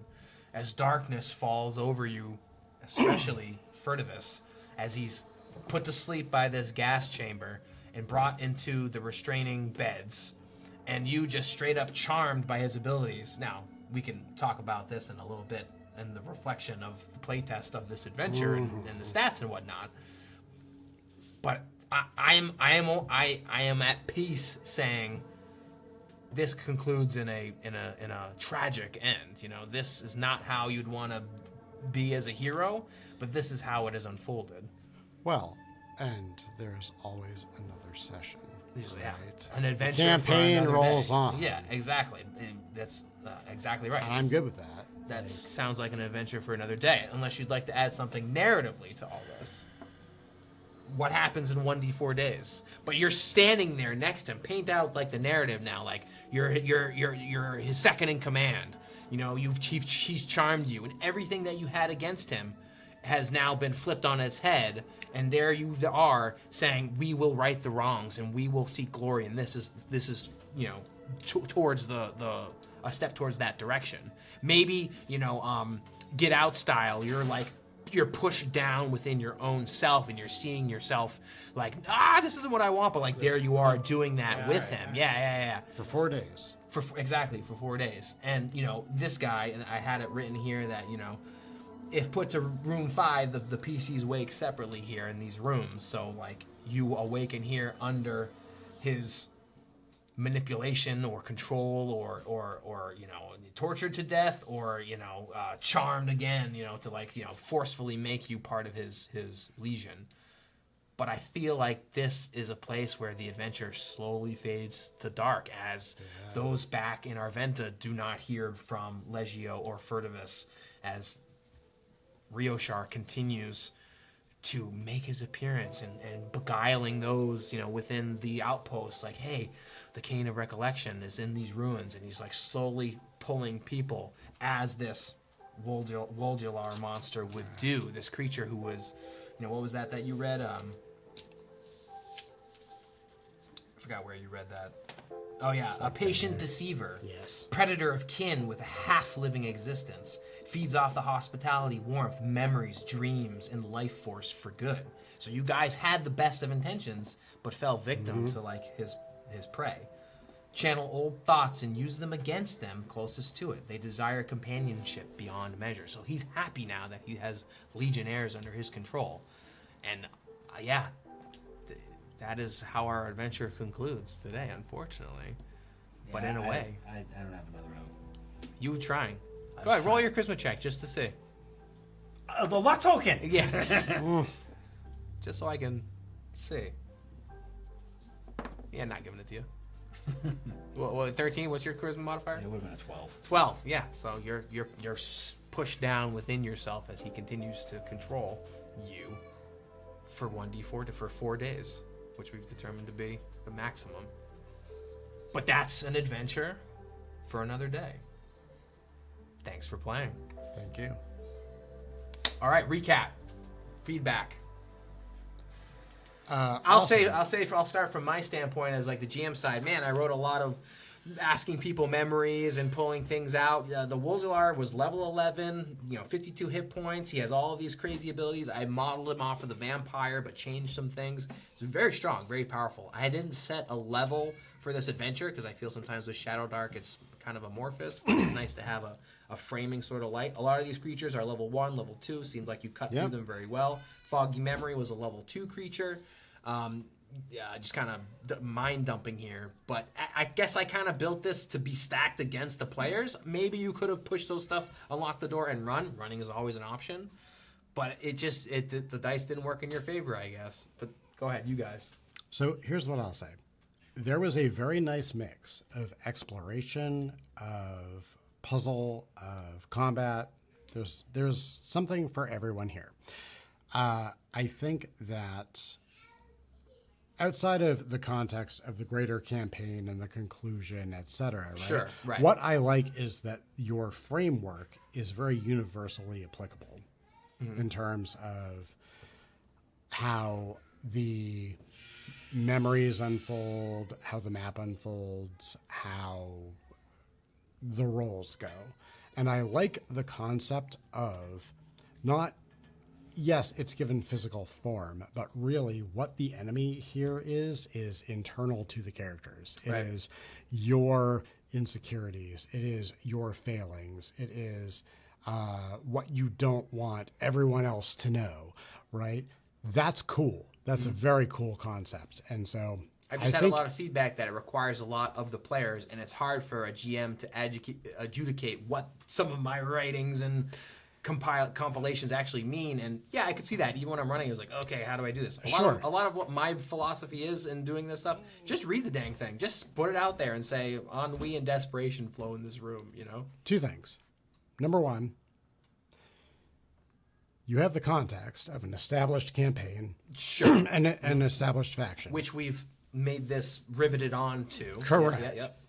But on the absolute opposite end of the spectrum from that, It was completely brought in fresh. Steve has played like 3 times. Sure.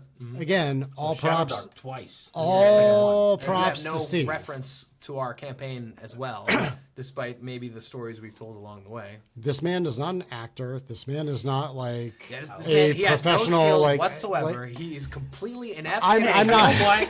I said that. Two. See? The point is, Plus 8. it's not like you and me who have been playing TTRPGs for 20 Fair. years. Sure. Right? And Steve was able to hop in, figure it out, and make it work. In rap. I think if you have Chuck and jive. if you have a group who is completely new to the hobby, maybe not the best adventure to throw in front of. Sure. Right. You gotta have some kind of anchor. If you have an anchor of 1 or 2 people, I think this is very strong. I think the game kind of becomes the negotiation of what I was able to come up with coming back up later. Like we're having that back and forth at the end. Like Yeah.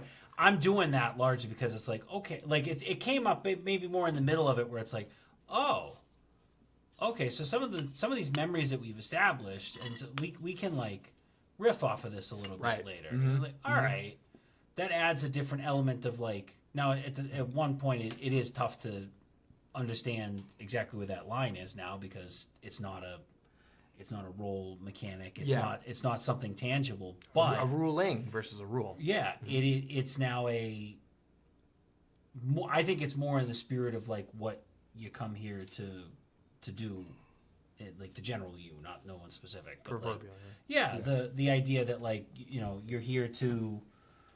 You've made an adventure. I'm interacting with that adventure. This is the part that you lose when you're talking about like either a board game or like a computer game or something where it's like there's this there's a little bit of back and forth where like, oh, I didn't think that was going to be relevant, but now it is, because it started popping up right around when we were dealing with the fog guy, where it's like, we can kind of make shit up here based on some of the stuff that we had said earlier. And it's like, okay, I'll keep it in the confines of like, this is what we were talking about at the beginning, but like it does feel kind of like there was more of an opportunity to interact with the system, because it wasn't just me. Like I didn't even really look at the talents or spells sheet for the section, like that section of the sheet, for the most of the time I was sitting here, because it's like, oh, okay, I can kind of like trudge through this and we can have some good moments. I would probably agree that it does feel like this is the more natural end. It's supposed to end in a way that's like not positive. This isn't a story that the heroes are supposed to be able to win. It's possible, yeah. I know there's that desire to win, to like have that triumphant moment, but at the same time, I played games where like it's a tragic game, so play that out. You know? There is the element of like, there's a certain like options are exhausted.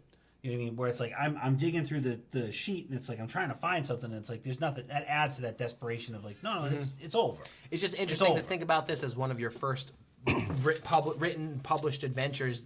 I guess you did the Plague Jewels last week, which is like was more professionally made versus my whatever.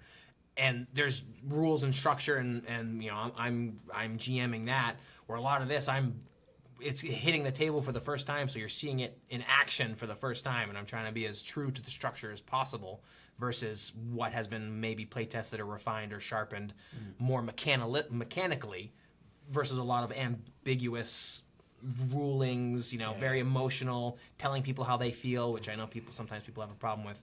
But I don't know, I guess it sets the vibe or it's going after that scope or feel that I was inspired by or assigned, and now to bring it to life. Yeah, you know, good job, Appendix N. You know, there's 299 other adventures out there, and mine's in the mix as well, but maybe this is one of a handful that actually have an actual play to show how it's run. And like I said, this is our attempt at it, and maybe it's doing a disservice because these should be more technical manuals than Mad Libs. People want to be very instructional. Tell me exactly. So when I say, make it thematically related to what you're doing. So we were Legionnaires, and I was very military or whatever oriented because that's what we're doing. I don't know if GMs want that from it. They don't. But at the same time, I run a game that is very fluid, and I like to permeate as needed to make it more relatable. And that is more effective to me. But as an instruction manual, maybe that's a very failing and a shortcoming. So hopefully this actual play does a service to the adventure that I've written. I want to put this out there, and this is in part because this is tied into the campaign at large. But at the end of the day, I think this also helps define success versus failure. Sure. Right? Because I've lost like 4 characters. Yeah, in and the I've broader whittled away campaign. 2 more in your stable as well. Too. Well, are they whittled away? They're still alive. And that in and of itself in ShadowDark is a bit of a success. Right, yeah. At the end of the day, what is the goal? Survival is the ultimate goal, right? And so in that perspective, I think this is flexible. And it might just be how you ran it. I don't know what the words you wrote are in the adventure. But as a player, I'm looking at this saying, okay, wasn't maybe the optimal outcome, but it's not a failure in the sense that a character is dead. Sure. You know? So I just put that out there to say the outcomes are what you make of it. This is a satisfying ending. It's a satisfying ending. That's what I'm trying to say. Thank you. I don't. My player instinct is like, no, like you try everything you possibly can. I'm angling for something at the very end. I love that. Yeah, but like, this feels like a natural conclusion of the story. Like, okay, right.